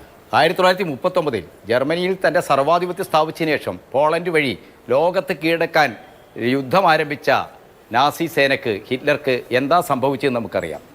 ഹിറ്റ്ലർ ലോകത്ത് നിന്ന് നാമാവശേഷവുകയും ചെയ്ത് ഭൂഗർഭ പടയറയിൽ സ്വന്തം പാർട്ണറോടൊപ്പം ആത്മഹത്യ ചെയ്യേണ്ട അവസ്ഥയാണ് ഹിറ്റ്ലർക്കുണ്ടായി. മോഡിയെയും കാത്തിരിക്കുന്നത് മറ്റൊന്നുമില്ല. ഷാവു പ്രസാദ് അങ്ങനെ നെകളിക്കൊന്നും വേണ്ട. അങ്ങനെ നെകളിക്കുന്ന പല ആളുകളെയും ചരിത്രം ആ അർഹതപ്പെട്ട സ്ഥലത്തിരുത്തിയിട്ടുണ്ട്. ചരിത്രത്തിന്റെ ചവറ്റുകൊട്ടയിലേക്ക് അവരെ വലിച്ചെറിഞ്ഞിട്ടുണ്ട്. ഞങ്ങൾക്കറിയാം ഒരു തെരഞ്ഞെടുപ്പ് കൊണ്ട് മാത്രം തോൽപ്പിക്കാനാവുന്നതല്ല. സംഘപരിവാർ ഉയർത്തുന്ന ഫാസിസ്റ്റ് ഭീഷണി. ഇനി നാളെ അടുത്ത തെരഞ്ഞെടുപ്പിൽ ഇടതുപക്ഷം ഉൾപ്പെടെ പിന്തുണ നൽകുന്ന ഒരു സർക്കാർ കേന്ദ്രത്തിലുണ്ടായാലും ഹിന്ദുത്വ അവബോധം, ഹിന്ദുത്വ പ്രത്യയശാസ്ത്രം, അതിന് സ്ഥാപനപരമായ അടിത്തറയിട്ട നിരവധി സംരംഭങ്ങൾ ഇന്ത്യൻ ഫാസിസ്റ്റുകൾ ഇന്ത്യയിൽ ദൃഢീകരിച്ച് നിർത്തിയിട്ടുണ്ട്. അതിനോടൊക്കെ ഏറ്റുമുട്ടിക്കൊണ്ട് മാത്രമേ നമ്മുടെ ഭരണഘടനയും നമ്മുടെ മതനിരപേക്ഷ ജനാധിപത്യത്തെയും ഫെഡറലിസത്തെയും ഒക്കെ സംരക്ഷിക്കാൻ കഴിയൂ എന്ന് നമുക്കറിയാം. ഒരു തെരഞ്ഞെടുപ്പിനപ്പുറത്തുള്ള പോരാട്ടത്തിന്റെ വഴിയിൽ ചിന്തിക്കുന്നവരാണ് ഞങ്ങളൊക്കെ എന്ന കാര്യം ഇവിടുത്തെ കോൺഗ്രസ്സുകാരോട് സംസാരിക്കുന്ന പോലെ ഇടതുപക്ഷക്കാരോട് ഷാബു പ്രസാദിനെ പോലുള്ള ആളുകൾ അങ്ങനെ ഭീഷണിപ്പെടുത്തി ഒന്നും സംസാരിക്കേണ്ട. ഞങ്ങൾക്കറിയാം, ചരിത്രത്തിൽ നിന്ന് ഞങ്ങൾ പാഠം പഠിക്കുന്നവരാണ്. ഞങ്ങൾ മുന്നോട്ട് പോകും. ഇവിടെ ഈ ചർച്ചയിൽ കേന്ദ്ര വിഷയമായിരിക്കും വന്നിരിക്കുന്നത് എന്താണ്? ഇവിടെ കോൺഗ്രസിന്റെ വക്താവ് നിരന്തരം പറഞ്ഞുകൊണ്ടിരിക്കുകയാണ് ഏത് CPM ഭയങ്കര തകരാറാണ്, പിണറായി വിജയൻ അങ്ങനെയാണ് ഇങ്ങനെയാണെന്നൊക്കെ. അത് BJPയുമായിട്ട് മോഡിയെ സൂചിപ്പിക്കുകയാണ്. എനിക്ക് ആ വക്താവിനോട് പറയാനുള്ളത്, അദ്ദേഹത്തോട് പറഞ്ഞിട്ട് കാര്യമില്ല, എന്നെ കേൾക്കുന്ന കോൺഗ്രസ്സുകാരായ ആരെങ്കിലും ഉണ്ടെങ്കിൽ അവരോട് പറയാനുള്ളത്, ഈ കോൺഗ്രസിൻ്റെ സമുന്നത ദേശീയ നേതാക്കളിൽ 3 ആളുകളിൽ ഒരാളാണ് ശ്രീമതി പ്രിയങ്ക ഗാന്ധി. പ്രിയങ്ക ഗാന്ധിയുടെ ഭർത്താവിൻ്റെ പേര് റോബർട്ട് വധേര എന്നാണ്.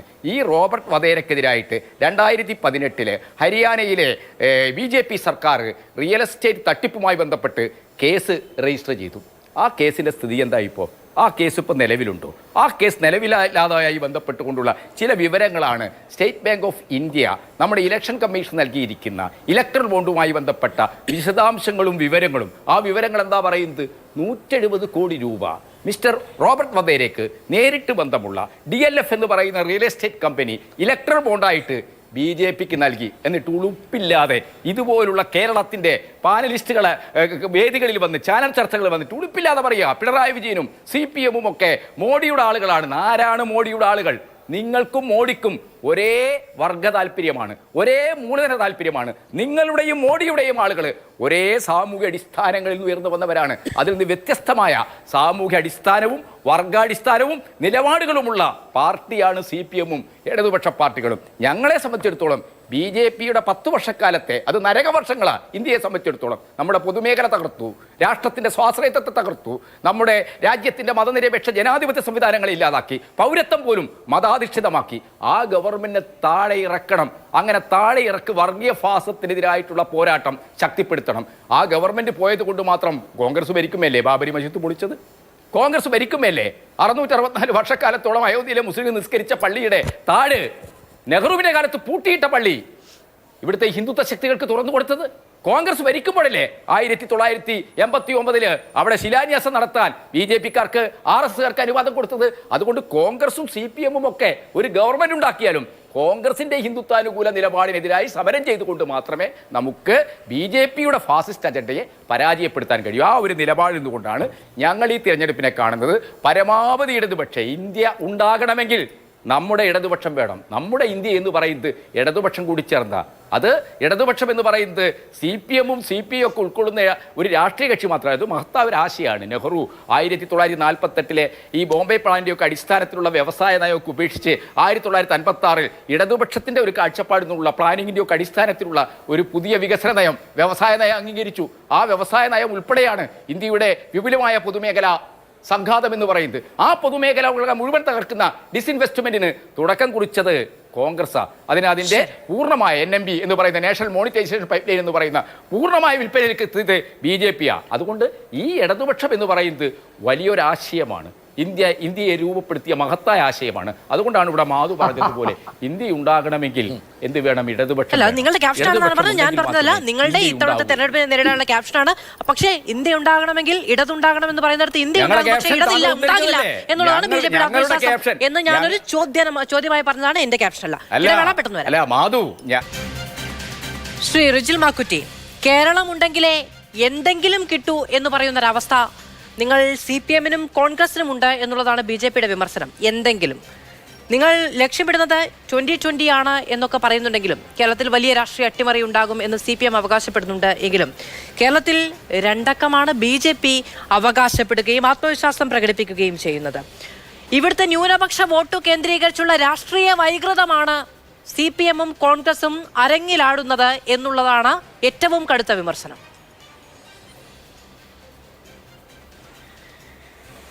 ശ്രീമതി മാധു, BJP-ക്ക് കേരളത്തിൽ ഒരു അക്കൗണ്ട് തുറക്കാൻ പറ്റില്ല എന്ന് മാത്രമല്ല, ഇവിടെ BJP-യുടെ വക്താവ് പറയുന്നത് കേട്ടു, കോൺഗ്രസ് നാമാവിശേഷമാകും, നരേന്ദ്രമോദി വീണ്ടും ഭരിക്കുന്നു. രാജ്യത്തിൻ്റെ തെരഞ്ഞെടുപ്പ് കോർപ്പറേറ്റ് മാധ്യമങ്ങളും പണം കൊടുത്ത PR ഏജൻസികളും തള്ളിയ 400 സീറ്റിൽ നിന്ന് അത് 150 സീറ്റിലേക്ക് എത്തുമെന്ന് സംബന്ധിച്ച് തർക്കമില്ല. രാജ്യത്ത് അതിശക്തമായ രൂപത്തിലുള്ള BJP വിരുദ്ധ തരംഗം അലയടിക്കുന്നുണ്ട് എന്ന് സംബന്ധിച്ച് തർക്കമില്ലാത്ത കാര്യമാണ്. ഈ തെരഞ്ഞെടുപ്പോടുകൂടി മോദി യുഗം ഇന്ത്യയിൽ അവസാനിക്കും. അതാണ് ഈ രാജ്യത്ത് കാണുന്നത്. ഈ കേരളത്തിൽ ഇത്ര കാലമല്ലോ BJP പ്രവർത്തിക്കുന്നത്. ആ BJP ഈ നാട് സ്വീകരിക്കാതെ എന്താണ്?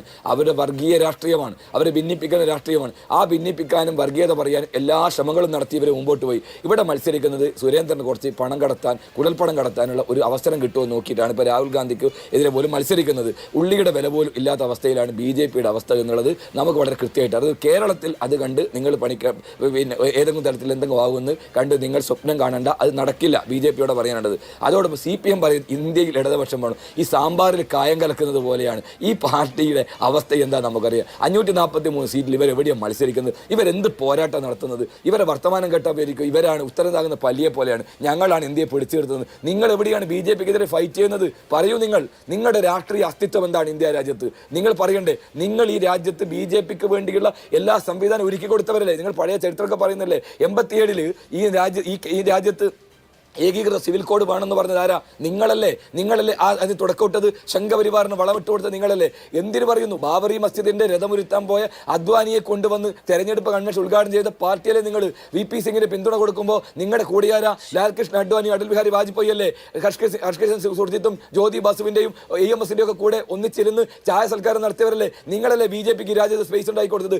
കോൺഗ്രസിനെ പരാജയപ്പെടുത്താൻ ഏത് ചെകുത്താനുമായി കൂട്ടുകൂടെന്ന് പറഞ്ഞത് നിങ്ങളുടെ താത്വികാചാര്യൻ EMS അല്ലേ? അങ്ങനെ BJP-ക്ക് വെള്ളവും വളവും നൽകി BJP-യെ വളർത്തി വലുതാക്കി അതിനെ വലിയ രൂപത്തിലാക്കി കൊടുത്ത് മുമ്പോട്ട് പോയിട്ട് ഇപ്പൊ പറയാം ഞങ്ങളാണ് BJP-ക്കെതിരായി പോരാട്ടം നടത്തുന്നത്. നിങ്ങൾ എവിടെയാണ് പോരാട്ടം നടത്തുന്നത്? ഈ കേരളത്തിൽ പോലും നിങ്ങളില്ലല്ലോ. ഞാൻ പറയുന്നു ശ്രീമതി മാധു, ഞാൻ നേരത്തെ പറഞ്ഞതുപോലെ NDA-യുടെ ഘടകകക്ഷിയപ്പെട്ട ഒരു മന്ത്രിയെ കൂടെ കടത്തിയിട്ട് ഉക്കത്തിരുത്തിയിട്ടാണ് പിണറായി വിജയൻ RSS വിരോധം പറയുന്നത്. ആ മന്ത്രിയെ പുറത്താക്കണ്ടേ? ഈ കേരളത്തിലല്ലേ? ഇന്ത്യ മുന്നണിയിലാണോ ദേവഗൌഡ? അല്ലല്ലോ. ആരുടെ മുന്നണിയിലാ? BJP മുന്നണിയിലല്ലേ? കഴിഞ്ഞ തെരഞ്ഞെടുപ്പിൽ ദേവഗൌഡയ്ക്ക് വേണ്ടിയല്ലേ പിണറായി വിജയൻ കർണാടകയിൽ പോയത്, പ്രസംഗിച്ചത്? ആ ദേവഗൌഡ ഇപ്പൊ ആരുടെ കൂടെയാ? BJP കൂടിയല്ലേ? എന്നിട്ട് ആ മന്ത്രിയും കൂടി ഇരുത്തിയിട്ടാണ് ഞങ്ങളോട് RSS വിരോധം പഠിപ്പിക്കുന്നത്. ആ വിരോധമൊന്നും ഞങ്ങളെ നിങ്ങൾ പഠിപ്പിക്കേണ്ട. RSS വിരുദ്ധ ക്ലാസും ഞങ്ങൾക്ക് എടുക്കേണ്ട. രാജ്യത്ത് RSSനായി പോരാടുന്നത് രാഹുൽ ഗാന്ധി 53 മണിക്കൂറേ ഞങ്ങളുടെ നേതാവിനെ ചോദ്യം ചെയ്തത്. വന്ധ്യവയോധികയായ പ്രായമായി അസുഖമായി നിൽക്കുന്ന പ്രിയപ്പെട്ട സോണിയാഗാന്ധിയെ 53 മണിക്കൂറാ ചോദ്യം ചെയ്ത് ED. കോൺഗ്രസുമായി BJPക്ക് ബന്ധം എന്നാണല്ലോ ഇദ്ദേഹം പറയുന്നത്. ഇദ്ദേഹം അല്പം ഉളുപ്പുണ്ടോ? ഏത് താത്വിക അവലോകനാണ് നടത്തുന്നത്? ശങ്കരാടി സന്ദേശത്ത് പറയും പോലെ കുറെ ആഗോള വിപ്ലവ തന്ത്രം എന്നൊക്കെ പറഞ്ഞ് കാര്യങ്ങൾ പറയാന്നല്ലാതെ നിങ്ങൾ ഏത് അടിസ്ഥാനത്തിലാണ് ഈ പറയുന്നത്? ഈ രാജ്യത്ത് കൊച്ചുകുട്ടികൾക്കറിയില്ലേ രാജ്യത്ത് കോൺഗ്രസിനെയാണ് കോൺഗ്രസ് മുക്ത ഭാരത് എന്ന ആര് പറയുന്നത്? BJP പറയുന്നത്. കോൺഗ്രസിന്റെ അക്കൗണ്ടാ BJP പൂട്ടിയത്, ഇൻകം ടാക്സ് പൂട്ടിയത്. CPM-ന്റേതാണോ? കോൺഗ്രസ് മുക്ത CPM അല്ല, ഭാരത് ഇന്ത്യ മുക്ത CPM എന്ന് BJP പറയുന്നുണ്ടോ? ഇല്ലല്ലോ. CPM പറയുന്നില്ല. എന്തുകൊണ്ടാണ് പറയാത്തത്? ഇവർക്ക് അതിന് അസ്തിത്വമില്ല എന്ന് മാത്രമല്ല BJP എതിർക്കുന്ന ഒരു പാർട്ടിയല്ല CPM എന്നുള്ള ബോധ്യമുള്ളത് കൊണ്ടാണ്. അത് കേരളത്തിൽ ഞങ്ങൾ BJPക്ക് കേരളത്തിലും രാജ്യത്തുമെല്ലാം ശക്തമായി പോരാട്ടം നടത്തുന്നു. അതിന് വെള്ളവും വളവും നൽകിക്കൊണ്ട് കോൺഗ്രസിന്റെ രാഷ്ട്രീയ അസ്തിത്വത്തെ കോൺഗ്രസ് ഉയർത്തിക്കൊണ്ടുവരുന്ന BJP വിരുദ്ധ നിലപാടിനെ രാഹുൽ ഒളിച്ചോടിയെന്ന വിമർശനം ഉന്നയിക്കുന്നതിനൊപ്പം കേരള രാഷ്ട്രീയത്തിൽ ഉണ്ടാക്കാൻ കഴിയുന്ന പ്രതിഫലനം ഉണ്ടാക്കാൻ കഴിയുന്ന ചില പ്രസ്താവനകൾ കൂടി ഇന്ന് മുഖ്യമന്ത്രി നടത്തുന്നുണ്ട്. അത് BJPയെ പേടിച്ച് പാർട്ടി പതാക ഒളിപ്പിക്കുന്നു, കൊടി പിടിച്ച ലീഗുകാരെ തല്ലുന്നു. വിമർശിക്കാൻ കഴിയില്ലല്ലോ. അത്തരം ചില സംഭവ വികാസങ്ങൾ റിപ്പോർട്ട് ചെയ്തൊരു സാഹചര്യത്തിൽ കൂടി ഇരുന്നു കൊണ്ടാണ് ഇത്തരം പ്രസ്താവനകൾ മുഖ്യമന്ത്രി നടത്തുന്നത്.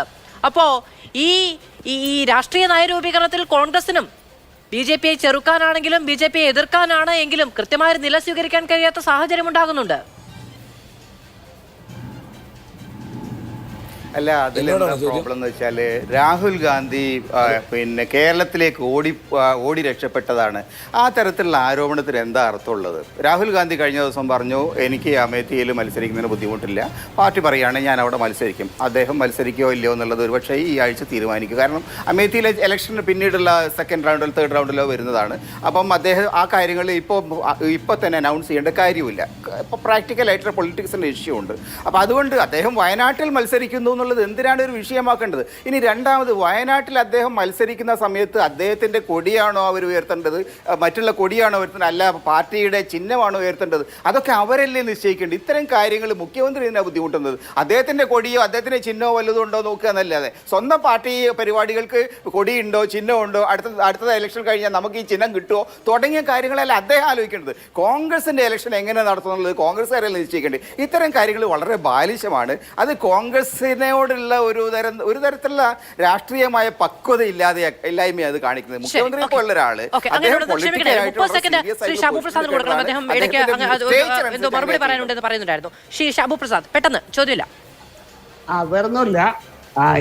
റിജിൽ മാക്കുറ്റിയോട് എനിക്ക് പറയാനുള്ളത്, 60 വർഷം രാജ്യം ഭരിച്ച നിങ്ങളെ ഈ രാജ്യത്തെ ഒരു പ്രതിപക്ഷം പോലും ആക്കാത്ത രീതിയിൽ നശിപ്പിച്ചു കളഞ്ഞത് ഈ രാജ്യത്തെ ജനങ്ങളാണ്, അല്ലാതെ മറ്റാരുമല്ല. ശരി, സമയം പൂർണ്ണമായി അവസാനിക്കുകയാണ്. പാനലിസ്റ്റുകളോട് ക്ഷമിക്കണം. എന്തായാലും തെരഞ്ഞെടുപ്പിനോട് അടുക്കുന്ന, വിരലിലെണ്ണാൻ കഴിയുന്ന ദിവസങ്ങളിലേക്ക് അടുക്കുന്ന സമയത്ത് കേരള രാഷ്ട്രീയത്തിലെ പരാമർശങ്ങൾ, വിവാദങ്ങളൊക്കെ കുറച്ചേറെ വ്യക്തിനിഷ്ഠിതമായി പോകുന്നുണ്ടോ എന്നത് ഒരു ചോദ്യമായി അവശേഷിക്കുന്നുണ്ട്. ആരോഗ്യകരമായ തെരഞ്ഞെടുപ്പ് സംവാദങ്ങൾ ഉണ്ടാകട്ടെ.